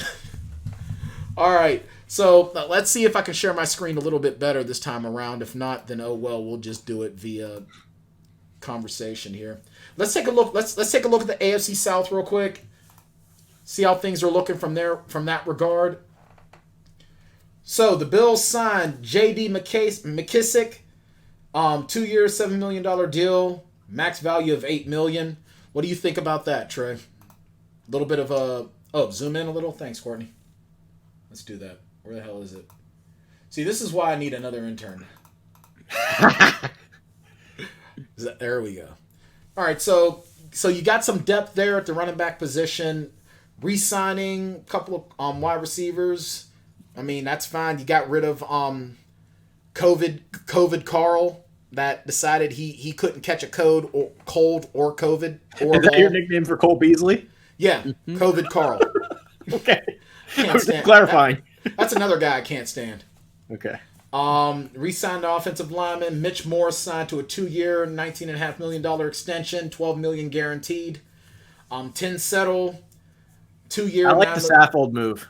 Yeah, especially because Tennessee cut him, so they don't give up anything for signing him. That doesn't factor into the comp picks. Anybody that gets cut, so right. I like that one a lot. That's definitely a decent enough deal, and it's a 1-year sort of a prove it deal as well. He was good for them last year, Yeah. for Tennessee last year. And I think honestly, if he's you bring this guy in here, you keep Josh Allen upright, and you keep him taken care of, this team will take care of you. I mean, offensive linemen have been shown that if you can take care of the franchise quarterback, Yeah, they need to do more work in that department too. Buffalo. Absolutely. All right, let's move on down to the Dolphins. Found out today, Teddy Bridgewater, 1-year, $6.5 million deal, fully guaranteed. That's up to $10 million in incentives. I kind of feel bad for Teddy Bridgewater in this regard. These sort of these types of contracts here, this is the best he's going to be getting. This is Teddy Bridgewater's career for the next couple of years. And that's really a shame because he came into the league with so much promise. Yeah, but he's also getting $6 million to mentor Tua. Yeah, so I don't really feel too bad about him because he's still making more money. We sure he's worse than Kirk Cousins? I think that Teddy Bridgewater, I would take Teddy Bridgewater over Kirk Cousins easily. Minnesota was more successful with Case Keenum and Teddy Bridgewater. I'm just saying. True. Yeah. Chase Edmonds, 2-year, $12.5 million contract, $6 million guaranteed. The lesser known Edmonds brother getting his money. Preston Williams re-signed to a 1-year deal. Cedric Wilson, 3-year, $22.8 million deal. I'm afraid this turns into another Albert Wilson. Well, they got the I'm same last afraid they're name. overpaying for depth players that they don't need to overpay for. That's me too. Yep. Which is what Albert Wilson was. Yes. Well, Mike Gesicki signed that franchise tag. I'm not a big fan of the franchise tag. Honestly, I don't. He gets hurt, then what? Yeah, that money's fully guaranteed, but then what? You got no stability. I like the franchise tag from a team perspective. Oh yeah, from a team perspective, I'm looking at it from a player perspective. Oh my god, for the owners and the teams, it's great. Absolutely. Yeah. Connor Williams, 2 years, $14 million deal, 7.5 guaranteed. Emmanuel we got an offensive lineman, baby. It's about time. Dude, we Dude, may as well just scroll through these because we're going to be here all day. How that's many fine. signings were there? 150? Yeah. All right. Let's scroll through and just see the ones that are really important. No one really cares about Brian Hoyer, James Ferentz, Mac Wilson. That's kind of that shores up that the middle of the defense for. Looks like a Patriots offseason. Yeah. Devin McCourty's going to be sticking around. I mean that gives you that stability in that defensive backfield right there. Yeah, they did this tracker way better than I did. Let's see the Jets. Well. Jordan Whitehead is really the only real, the Jordan Whitehead and Laken Tomlinson are the bigger deal ones, at least in my mind. I mean, they're still not going to be super duper, but a little bit more. And plus, Yeah, look at the Jets. Yeah, it's the Jets. Wow. Good player. That's it. That's all your Ravens did, Marcus Williams. Hey, Good player, though. He's a great player. He's an absolutely good player. But I would have thought they'd try to do a little bit more. Trey thinks this team should blow it up, though. Oh, Cincinnati. Yes. Top 2 picks right there. Offensive lineman. Gotta protect Joe Burrow. Gotta protect Rube. Sacked 9 times in a playoff game, and if you have anyone other than Joe Burrow, you do not win that game. And then B.J. Hill, re-signed 3 years, $30 million. It's not too bad. Amari Cooper. We already talked about that. David Njoku got the franchise tag. That's a guy that if he does end up walking in free agency, he's gonna command some money. I think. Oh yeah. He's gonna be commanding a lot of money. And he'll probably get underpaid because he hasn't done nearly enough with the Browns compared to his talent level. I agree. All right, Steelers. Dwayne Haskins got that original round free agent. What are his incentives, by the way? Does anybody know those? No. I don't know at all. To be honest, Dude, I don't know if we know all of that until free agency actually starts. Because if it's tomorrow? $27 million and it's like, oh, he just needs to make 4 starts, then That's tough. I'm sure playoffs are. I think he's got to get him to. I'm pretty sure it's going to end up having to be. He's got to get him to the playoffs, and it's probably going to be stats related. 30 touchdowns, 4,000 yards. Oof. Yeah, I'd have to see those. I'd have to see those incentives. But I mean, honestly, 2 years, 14.25, and I mean, honestly, that's not. I mean, that's. It is what it is. You're not crazy overpaying him. You're only paying him like James Daniels one is my favorite up there. The James Daniels deal is definitely what takes a what would have been maybe a C. I don't think this is on there either, but they also signed Levi Wallace, corner from the Bills, that's not on there as of yet. Levi Wallace from the Bills, that's definitely a big deal. What's bothering me is people are saying, well, that means Ahkello Witherspoon isn't going to get re-signed. Why? Maybe. Honestly, I don't know.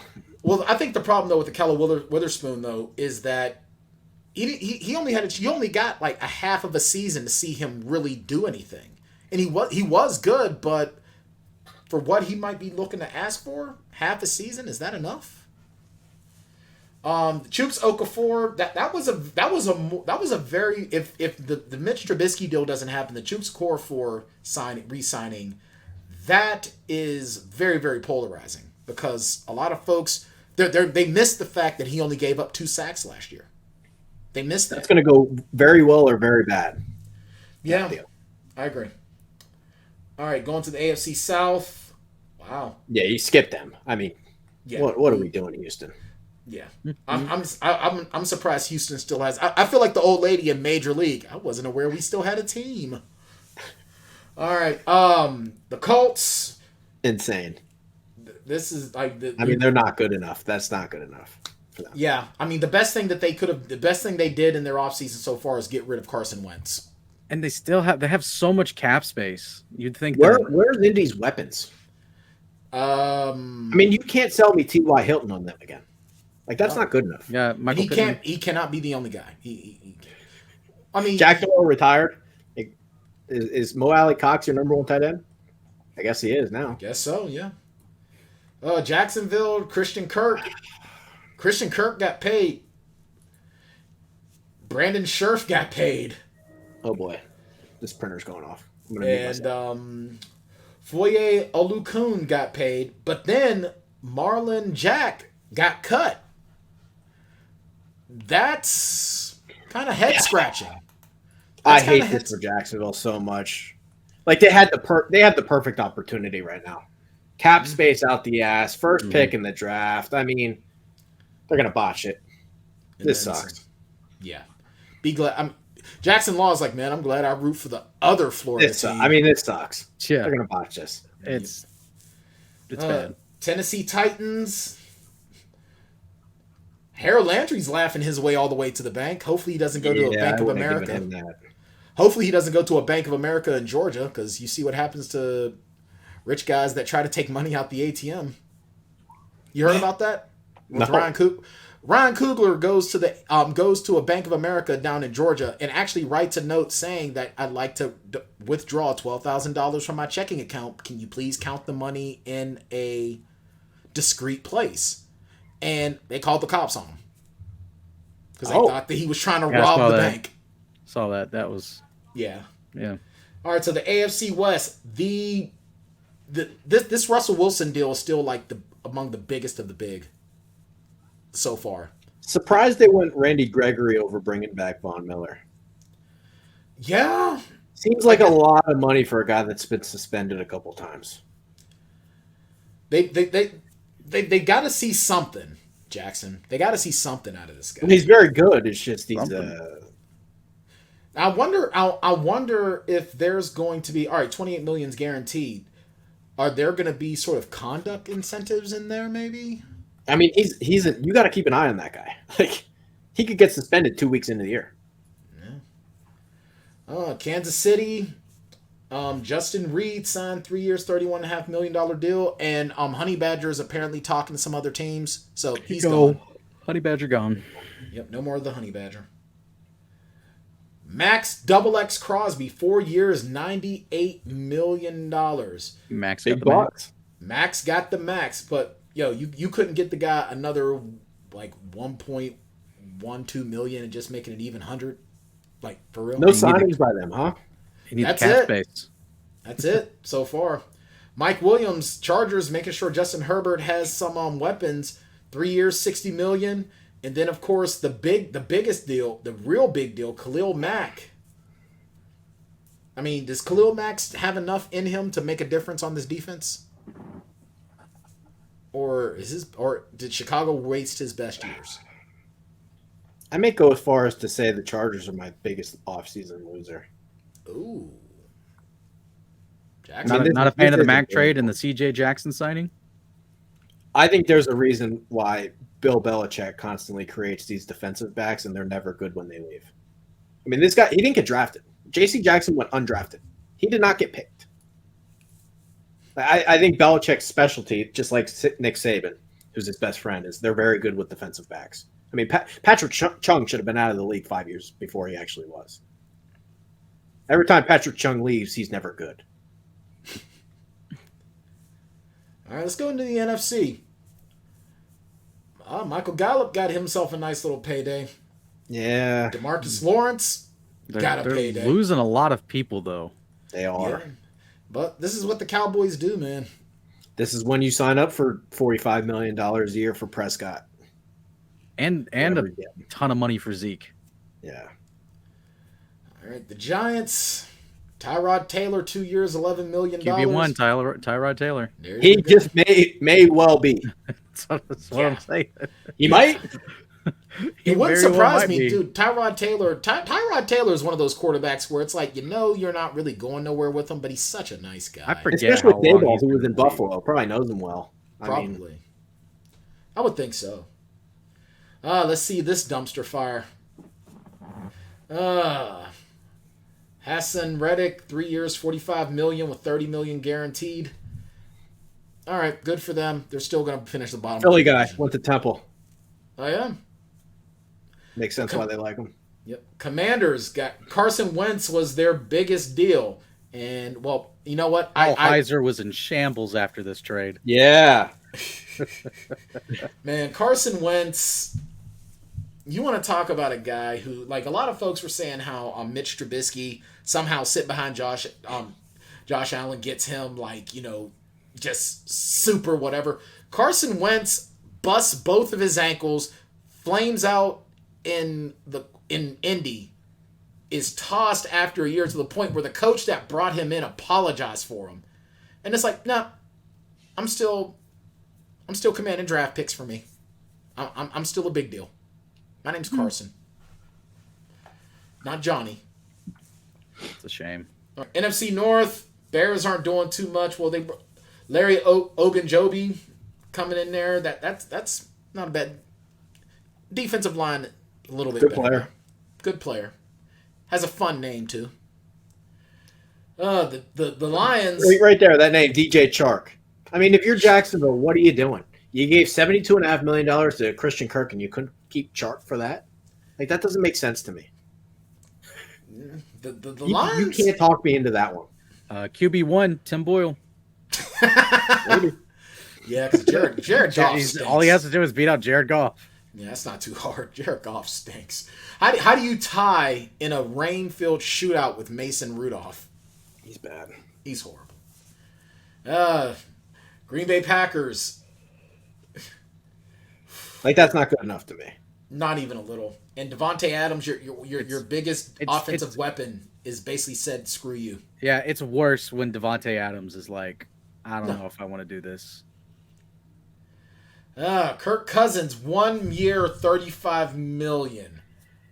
That is just Tough. Why does Kirk Cousins keep getting the fully guaranteed contracts? I don't Like, he was the first one to get it, and then he continues to get more guaranteed money. Like, I get it. It's sort of like a restructure to, like, flatten out how much they owe him and kind of get their cap numbers down, but still. He sucks so bad. He is just not I do good. not like that, Kirk. No. I do not like that. In the year of 2022, he's not good enough. If I'm a Was he Vikings- ever good enough? No. No, not ever. If I'm a Vikings fan, I'm definitely rooting for somebody else. Like, I don't know. maybe I start rooting. I don't root for anyone in the NFC North, but maybe I start to come around to the 49ers. Maybe I don't know. I just know I root for anyone but Minnesota. All right, NFC South. I mean, nothing. Kept two of their own. Nothing guys. really until we hear that they've they made the trade for Deshaun Watson. I'm calling it now. Deshaun Watson to the Atlanta Falcons. I'm calling it. I'm gonna guess Carolina. Okay. They're not doing too much. Saints would be the best fit for him, and they would be able to keep Armstead because I think Armstead is either looking to go somewhere else. Keep Armstead. I know they do, but I think because I was doing some reading earlier, and I think it's coming down. It's like he wants the bag from somewhere, like if Miami is available, like throw the bag. Like, that's the thing. If you're Miami, what are you doing throwing money at Connor Williams? Just give me Armstead. We need guards too. We need guards. We need tackles. That offensive line you just need a whole atrocious. Offensive line. You just was need atrocious. A whole Okay, they got to throw the bag at everybody. I'd rather have Armstead than 5 of the guys they signed. And then what's his face from Cleveland got cut today, the center. Yeah, and I think he got Treader. Did he get cut? Yeah, he got cut today. Man. So it's I think he got re-signed, and I think he got signed. Shaq Mason just went for a 5th-round pick. So yeah, I feel like give me those 2 guys, and I'm good to go. I'm good to go for the draft. Let's see. All right, it just says that he's been released. I thought that he had gotten New Orleans, nothing. They got no cap space, huh? Apparently, J.C. Treader spotted in Miami International Airport. That's not J.C. Treader. I freaking hate these misinformation sites. I really do. Fake news. I hate them. All right. Apparently, he has not been signed as of yet. But give him to me in Miami, man. Give him to me, then give me Armstead. But I think like what Armstead is waiting for is to see if they do make a move for Watson, if New Orleans is able to pull it off. Because if they're able to pull it off, then he may stay and take a bit of a pay cut. Yeah. At least that was the rumors that I was hearing. All right, so it's apparently tough without Sean Payton though too. I mean, he's so good at calling plays. Yeah, I don't know. All right, so nothing on J.C. Treader yet, but I think he is definitely the next big offensive lineman that comes off the board. I want him so bad. Buccaneers, their biggest thing, Ryan Jensen. Now I was really hoping the Steelers would pick him up, but it is what it is. I think with Tom Brady coming out of retirement, you definitely start trying to get the guys in front of him back. Absolutely sure, you absolutely do. I think this could be quantified as a good offseason. I think so. Because Ali Marpet retired, they replaced him with Shaq Mason. I mean, you can talk me into that. Yeah. Chris Godwin getting that franchise tag. Carlton Davis. You got to keep him in a league like today. Yeah, and Carlton Davis. I mean that's definitely a big deal. I'm holding on to for sure. All right, in the West, Colt McCoy, James Conner. Definitely happy to see James Conner getting that real payday. Just goes to show for what he's done out there in the desert. Goes to show just how crappy the offensive line of Pittsburgh has been. Zach played well for them. Yeah, very, very well. Led the league in touchdowns. Good job by them. Zach Ertz re-signed as well. That's a lot of money for Zach Ertz. And of course, though, you got to wonder what could be coming on the horizon because Kyler Murray wants out. He's the most fascinating quarterback in the league to me. Murray. He's a very interesting player. If 2 years from now, if he wins the MVP award, would you be shocked? No. 2 years from now, if he says "fuck this, I'm going to play baseball," would you be shocked? Not at all. Not at all. Yeah, I'm with you. Oh man! So the Rams keeping it kind of quiet, but shoring up. Who owns his contract in baseball? Isn't it the Athletics? Yes. Who picked him in the first round? So it's not like he'd be making. I mean, he would be in the beginning. He'd be making pennies, but yeah, give it a couple of years, he's going to be a huge contract. Yeah, but that's the thing about baseball, though. You essentially have to spend 6 years with a franchise before you can get that big payday. Yeah, I'm kind of mad. I thought more like 4, and then the last 2 ARB years they do get kind of paid. Okay, yeah. I mean big money. Like Well, see, I'm trying to decide. If you turn out to be like a top 15 player in the league. Well, see, I'm trying to decide in my MLB 2K21 if I'm gonna stay with the Reds or if I'm gonna go elsewhere because I've already won a couple World Series. Reds are tearing it down. Yeah, I might stick with them because we got Correa and Xander Bogaerts and I can't remember who else. Josh Bell. Okay. So I might actually stick with them if they keep that going. 49ers have been relatively quiet. Their biggest thing, Travis Ward, 3 years, $40.5 million. Seattle Seahawks. I hate this. I'm not like, wow. You want to talk about they got fleeced. I agree. You want to talk about they tanking. give up they are tanking this year. They got to get rid of Pete Carroll. That's the next step. I agree. I agree 100%. Do you think that they pick up which of the big quarterbacks do you think that they're going to pick up in the draft? Is this going to be Kenny Pickett, Malik Willis? Where do they Willis, pick at? maybe? Again, I think 9. They're picking 9. Yeah, because they got that first round. I don't make that trade with Denver unless Surtain's in it. I feel you. Who cares about Noah Fan and Shelby Harris? Like, you want Russell Wilson, I want Surtain. Right. All right, so let's talk a little bit of baseball. Everything is, we're back. We only really lost. We only lost like a week. We're getting a full 162 game. Yeah. Trey, what are you looking at? Up. Some of these rule changes. Now, is this year the year where we get universal DH? Yes. Now, last week Nelson Cruz already signed with the Nationals for 1 year, $15 million, so it is in effect. Now, here's the thing, and I told you, Josh Taylor didn't like my take on this. See, only reason why I like DH is because I like the fact that it just feels like two different leagues. Like I just kind of like that. It kind of gave me that. I agree with Josh on this one. Having the NBA, ABA, or the NFL, AFL, where it's like same sport but different leagues. But I think what watered it down was interleague play. Like now you can't even. I love interleague play and an underrated rule change that nobody I don't think has paid attention to. So the Pittsburgh Pirates in years past, they'd play the NL Central, the NL West, and they'd play interleague for like 2 weeks, right? Mm-hmm. The Pittsburgh Pirates will play every team in the Major League Baseball season at least once. Nice. They will play the Red Sox at least 1 year or one series. They will play the Yankees. They will play every team in the league at least once. So that's basically, a new rule change. So basically, they're going to lose to every team in Major League Baseball. But isn't there something else? That wasn't the rule in the years past. Like the Pirates, they're not playing all 29 teams. Right. Now they are. But isn't there something else that would also help a team like the Pirates where you have the international draft? Or was that yes, that's a huge rule. Yeah, but the problem is that they're not going to be able to pay anybody anyway. So what's it matter?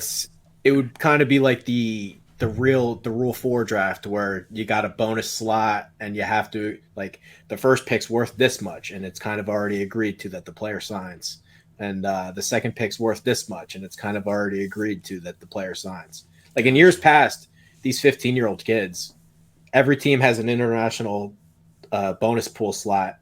I mean, they're going to the Yankees, the Red Sox, the Mets. Like, yeah, you can't convince that 15-year-old to sign with the Pirates. They need this draft.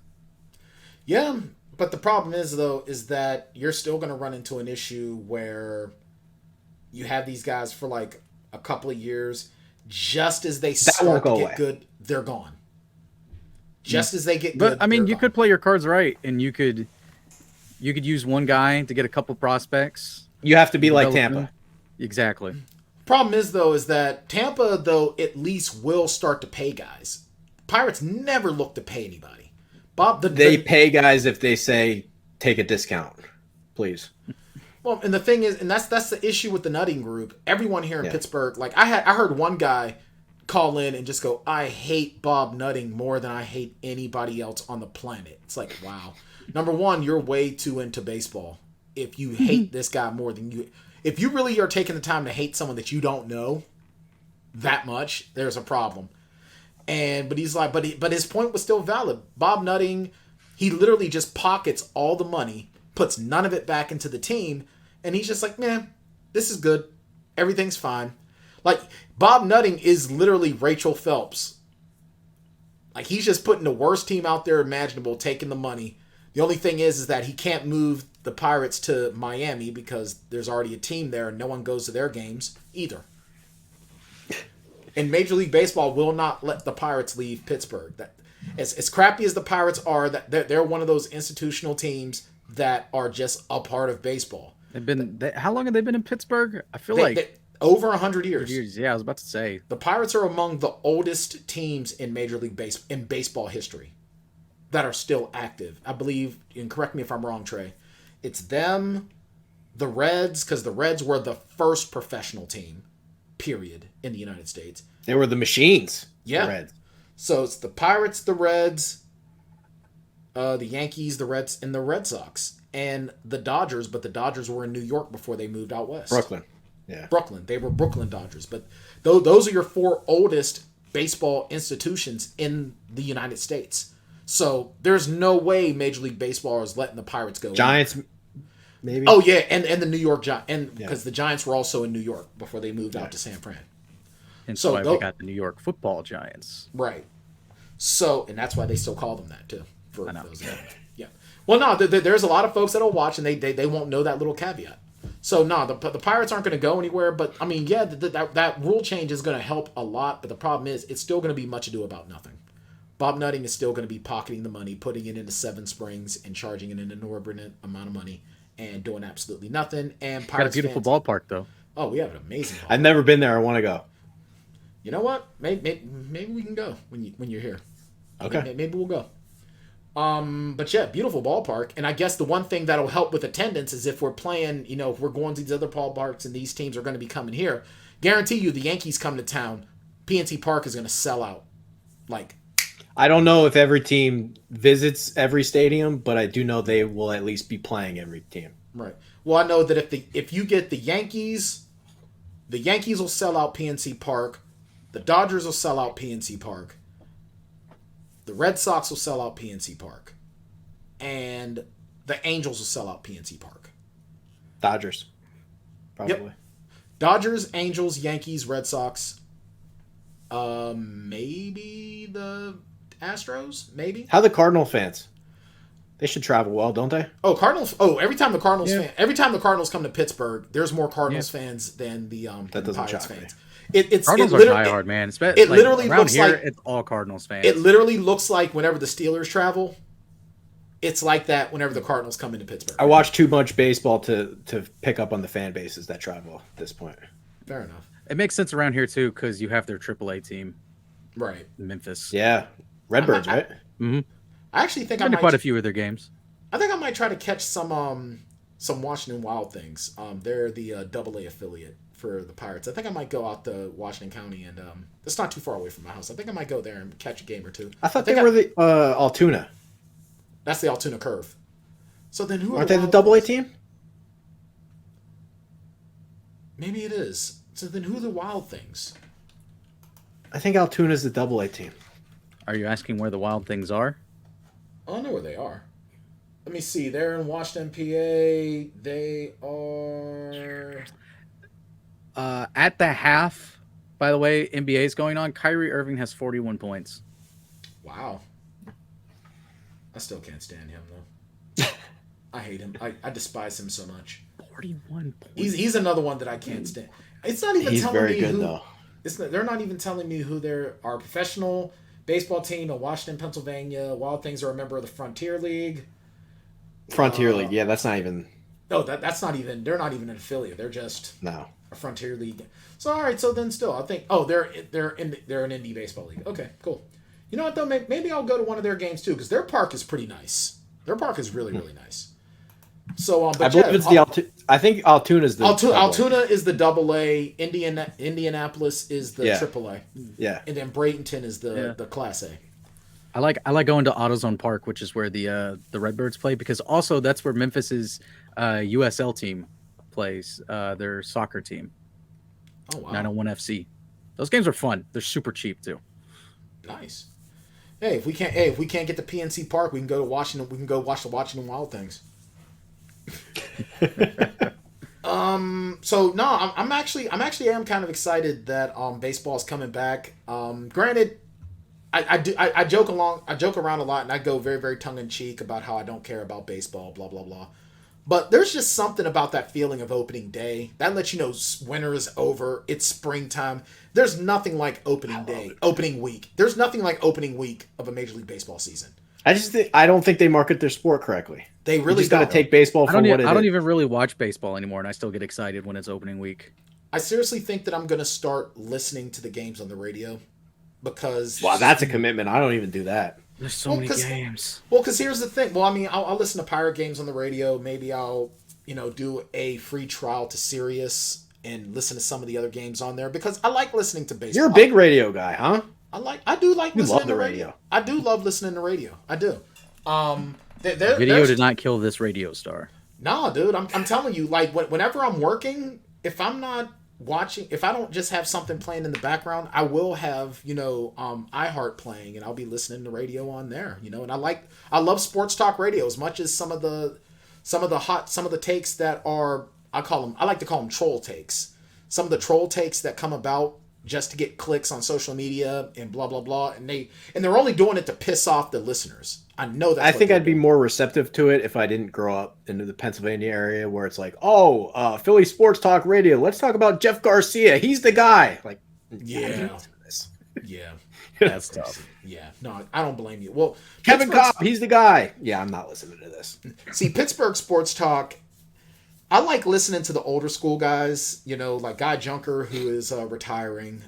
He's another guy that Josh Taylor talks about that he learned under. Like, I like those guys. I wanted to debate Josh Taylor so bad today. I was looking forward to it. Yeah, I'm kind of disappointed by that too, but that's okay. You guys can debate at the wedding.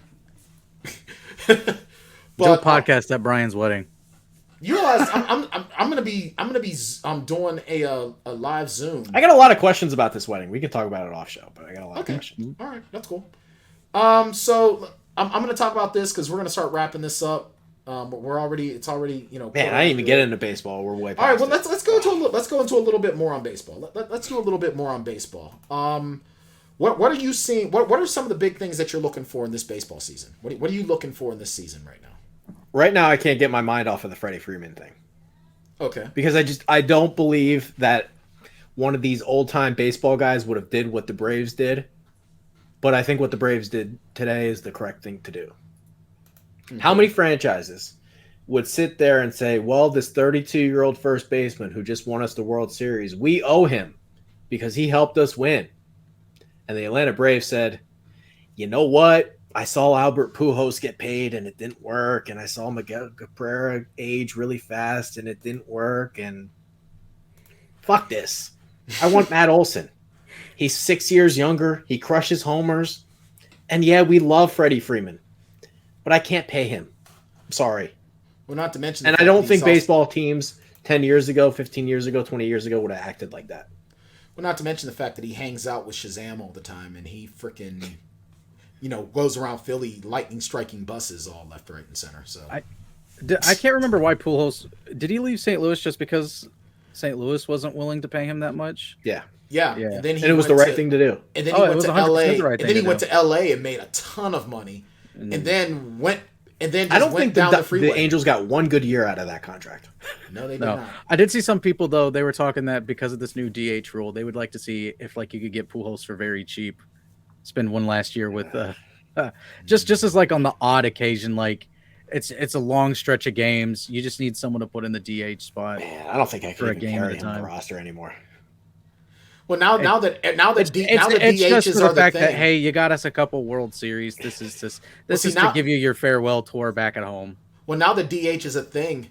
Even though he's gotten elected into the Hall of Fame, what a big pop. He decides, I'll come back and swing the bat once or twice. Why the hell not? I do think he had something left in him when he called it quits. Yeah, I think he left at just the right time where he could leave on top, and he's not a shell of his former self. Like his last year, he was awesome. Dude, he just couldn't really run, but... Yeah, well, he ain't paid to run. He's just paid to hit the ball really hard and then just walk to first base. Yeah. I'll could have tell been you, a triple. Nope, still a single. Yep. Wow, and it's a ground rule double. Why is he staying at first base? Oh man. I think we could walk faster than his jog around the bases after Pretty a home much. run. Yeah, I think the pitcher is happy to throw him a home run because he gets a nice 5-minute breather. What do you think about the pitch clock though? Now this pitch clock is going to be kicking in. Hate it. I hate it for two different reasons. Okay. Number one, I believe that the sport at its core was designed to play without a clock. Yeah, I agree. If there's a clock in baseball, it's no longer baseball. I think that's a big problem. Number two is basketball with sticks. I believe scientifically that it is not a good idea to rush the process of a guy that throws 98 miles an hour and say, you do this faster. I agree. Now, of course, they're doing this in the minor leagues. Are pitchers and they've done it in the minor leagues, and I've worked for the Iron Pigs while they were doing it in the minor leagues, and I didn't love it then. Have there been any like serious injuries due to this? Oh yeah, because the clock's not very long. Like, I mean, you got to go. Like, you can't just sit there and your arm stings a little bit after the last pitch. You better throw again, or because there are times where you're putting the ump in a position where he's got to call a ball on you if you're taking too long. Mm-hmm. Then they're getting pissed at the umpires, and you don't want that. I don't think it's a good idea. So, do you think that the MLB PA revisits this next year and tries to amend this, or is this going to? Well, I don't think the clock's in play this year. Okay. Like they will. I don't think the clock is like implemented this year. I think it's something to where they've agreed that they can revisit it if they want to as part of the CBA. Okay. All right, good. Because I mean, the thing is, I had someone say, "Well, I know for a fact Tyler Glasnow tore his fucking elbow in the shreds because Rob Manfred decided that 3 weeks into the year we were going to change all the baseballs." Wow. I know that's how he got hurt. Because he complained, like, yeah, this feels weird. Like, oh, turns out we didn't tell anybody they changed the baseballs. Yeah, I think baseball is one of the most nuanced sports because small changes. I don't These like guys throw too fast. Like, you can't convince me that a guy that's throwing 101 is like, you know what? You just threw 101, but I want you to do it faster. I don't think that's good for I these just guys. don't like the fact that Manfred has the power to like change the ball that you play with. Like could you imagine it's like Roger Goodell's like, okay, the football is going to be like 3 centimeters in diameter smaller. Like, we don't think anybody would get hurt off of that just based off of constant throwing mechanics. Like, I don't think it's a good idea. Once you start getting used to a certain thing, that's how your body adapts to it, and when you change it up, that's a problem. I can tell you that case in point. That's why a lot of guys NBA changed basketballs. It was a big deal. The NBA changed brand of basketballs this year, and it threw a lot of shooters off. Like, it was just a different brand of basketball. Yeah. I mean, and it threw people off for the first half of the first couple weeks of the season. Well, see, that's why I don't need, like, there's certain boxing gloves that I wear when I'm doing pad work that it just feels different. And if you're not used to it, that's something you could easily break your hand because you're doing it over and over and over. Right. You either breaking your hand or you start running the risk of you're skinning your knuckles inside the glove, and that hurts like hell. Skinning your knuckle inside, it hurts. I just think from a scientific perspective, how many softball pitchers are getting Tommy John surgery? Not many. Our human bodies are designed to go like this. We're not supposed to go overhand. Like, we're not built to do that. To say that these guys throwing 101, you know what? You just threw that pitch, but I'm going to need you to do that again in 10 seconds. I'm going to need you to do that again in 10 seconds. I don't think it's safe. I think you're going to see a lot. I think to your point on that, I think you might see less fastballs. I think you might start seeing more change-up breaking pitches. And then that's better for their arms. Tim Wakefield lasted forever throwing knuckleball. So yes, he did.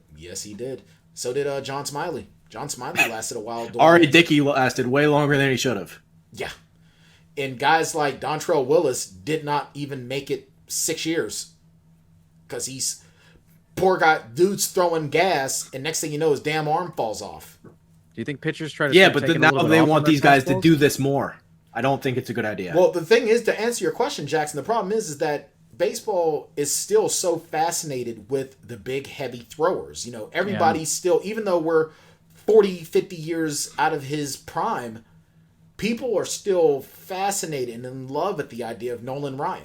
Look at baseball movies. Every single baseball movie. Look at the bullpens in baseball right now. Even the Pirates. How many guys throw 98 on the Pirates right now? At least, you figure if they got a bullpen of like 8, 9 guys, I guarantee you at least 8 of them. So how about this? This just in my mind. 15 years ago. What's that? That wasn't happening 15 years ago. No, 15 years ago, no. 8 guys out of the 10 throwing 98.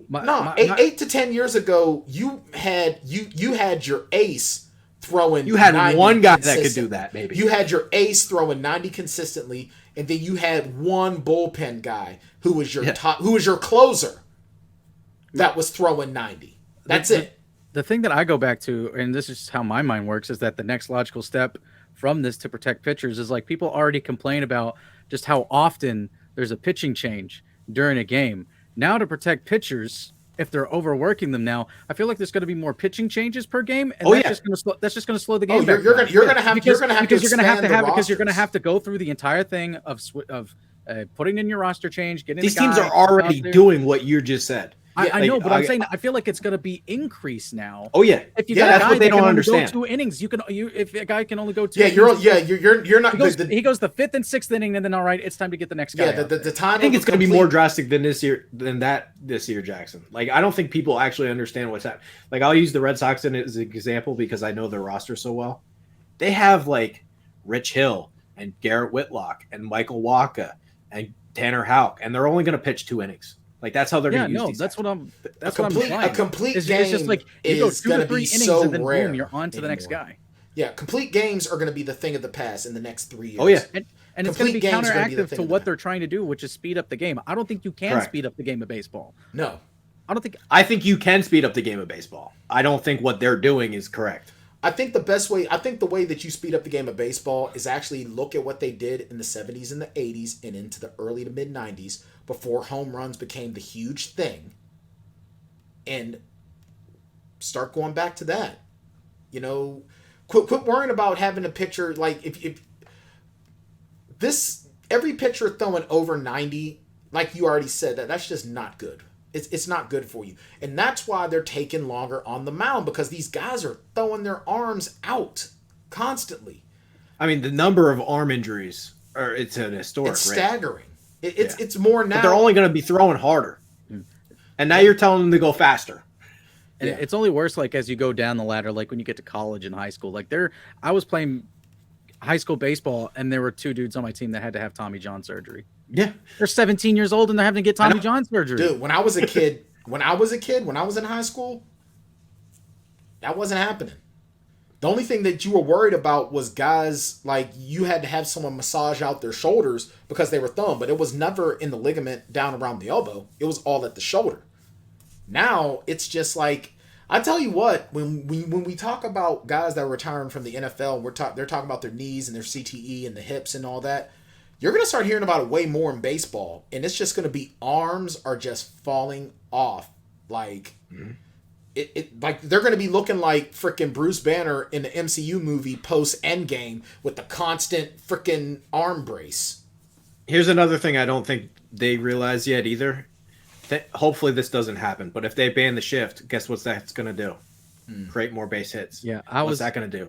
Extend the game. I was going to ask about that. Why is everyone so up in arms? Why does everyone hate the shift? Because the problem is that when you have that shift, a lot of the times, and correct me if I'm wrong, because it's been a while since I actively played baseball, is you're getting a ton of double plays, but you're literally moving everyone to one side. Basically, you're exposing people not being able to hit. Right. It's what you're doing. It's disadvantageous for the left-handed hitters that pull the ball on the ground. Right. Oh, I have two infielders over here now, and I'm not getting that base hit anymore. Okay. Shouldn't you just work on that?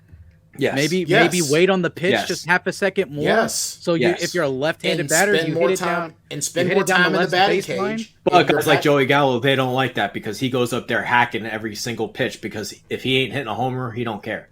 Right. So he gets upset that I hit a ball hard on the left side, gobbled up. Sorry. Basically, the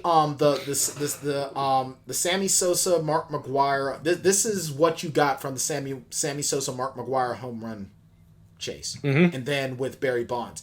Now all everyone cares about is home run. The art of hitting is no longer a thing anymore. The Tony Gwynn's, but the teams that are winning, that's not true. Right. But to get the new big thing, like how the crazy insane offenses of the NFL are the thing now, it's just the long ball.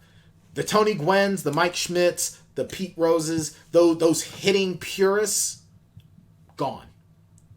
It's almost gone now, except for the teams that are actually hitting.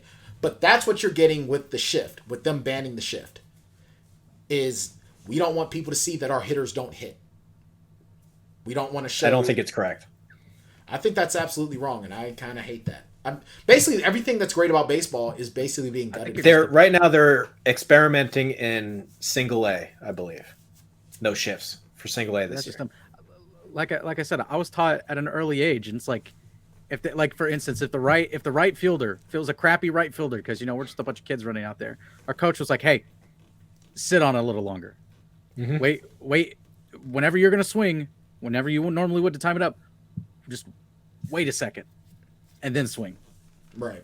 Hit it oppo, go into the right field. He's gonna fumble it. He's gonna muff it or whatever. A single turns into a double. A guy on second ends up scoring. Something happens." I had something like that happen. I hit it opposite field and turned it into a triple. If I were a little bit faster, it would have been an inside the park home run. But, can't get everything you want. I'm just saying, like, this is like elementary stuff that we were taught, and then you got grown dudes that are getting paid millions of dollars to do that. And it's like, no, it's unfair. Yeah, make them stay where they're at. And it's all guaranteed. That's what really annoys me. It is all guaranteed. There are no incentives. It's just, you sign the contract. There are incentives, but it's only to pay them more. Right. It's like, as soon as you sign the contract, all right, and we've just transferred that money to your account. Yep. That's it. It's over. Oh, we owe you a little bit more because you hit X amount of home runs? Oh, there you go. Or you could be that's what I will say, though. Like, small market teams are absolutely at a disadvantage. But, like, I don't feel good about the Mets today. Well, the Mets, I mean, as soon as the season starts, it's over. Yeah. I mean, you can't talk me into what Steve Cohen's doing. Isn't there a Cohen rule now where it's like they can't spend a certain amount of money? Well, they can. Or above. He just gets taxed out the ass for it. Yeah. Yeah, it's unreal. But it's going to be interesting. We're definitely going to be covering a lot more baseball. We're definitely going to be covering it during the spring and summer. 77 win Met team. I mean, you're not talking me into that. Right. No, nobody wants to talk about the USFL. How much is the payroll? So I guess it'll be a lot of MLB talk. $290 million for 77 wins. Bet. Yeah, not good enough. That's not good enough. Yeah. Why are you getting so down on Mitch Trubisky? I just ran about the Mets, huh? Yeah, the Mets are in a way worse boat. Baseball is changing. Nobody else does. Yeah, I'll tell you. There's a lot of people who are high on the Mets right now. Well, what's crazy to me though is that a lot of these larger market teams are definitely they're not getting the job done because I mean Houston. I wouldn't call Houston like a giant market, but Houston. I mean, granted, yeah, they were stealing signs and everything too. So pretty big market though. But it's not a New York, LA market, but not Kansas City. Right, that's true. They're not Detroit. Yeah, but Detroit has spent in the past. Yeah, and those years they had Verlander and Scherzer, and that's true. Those were some good years, man. Yeah, but, I mean, honestly, their owner died though. I don't think the new one cares as much. Yeah, kiss the pitchers like Scherzer and Verlander goodbye though, because with these changes that they're trying to bring in. There's just going to be less of them. Yeah, and that's just going to make them more special. So we'll like the running backs, we don't get Adrian Peterson anymore. We just get less of them. Yeah, but we'll see what Najee Harris does. We'll see.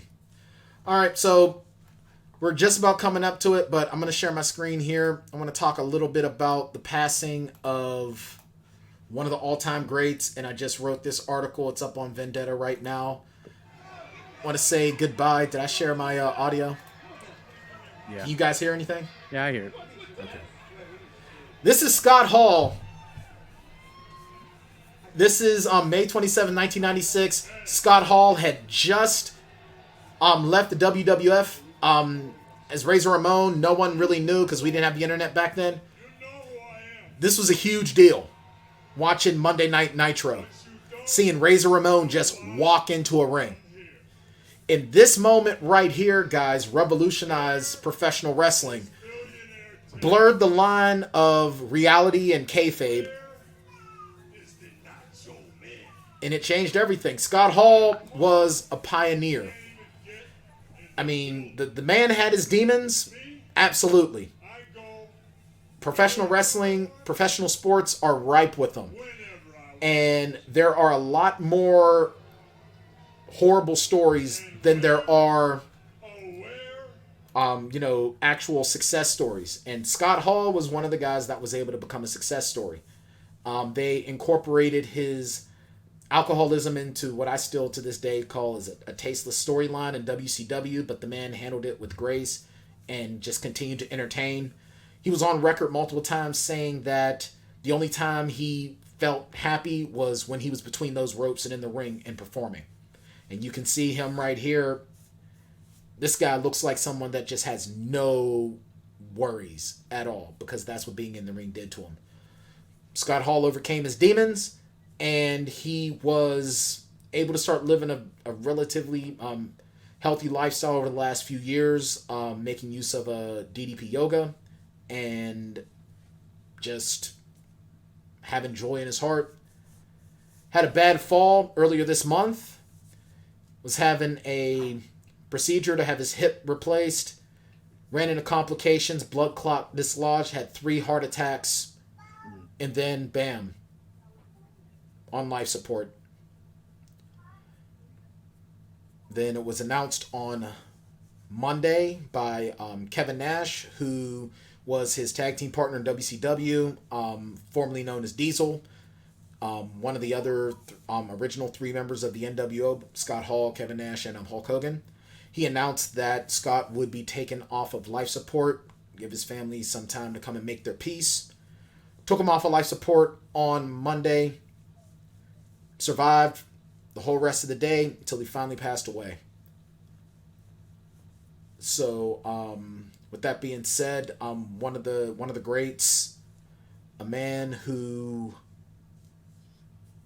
he revolutionized the industry, did many, many, many great things, helped change the industry completely and utterly, fell on some horrible, horrible times, and then he came back and he said, a two-time Hall of Famer, inducted as his Razor Ramon character, and then inducted as part of the NWO.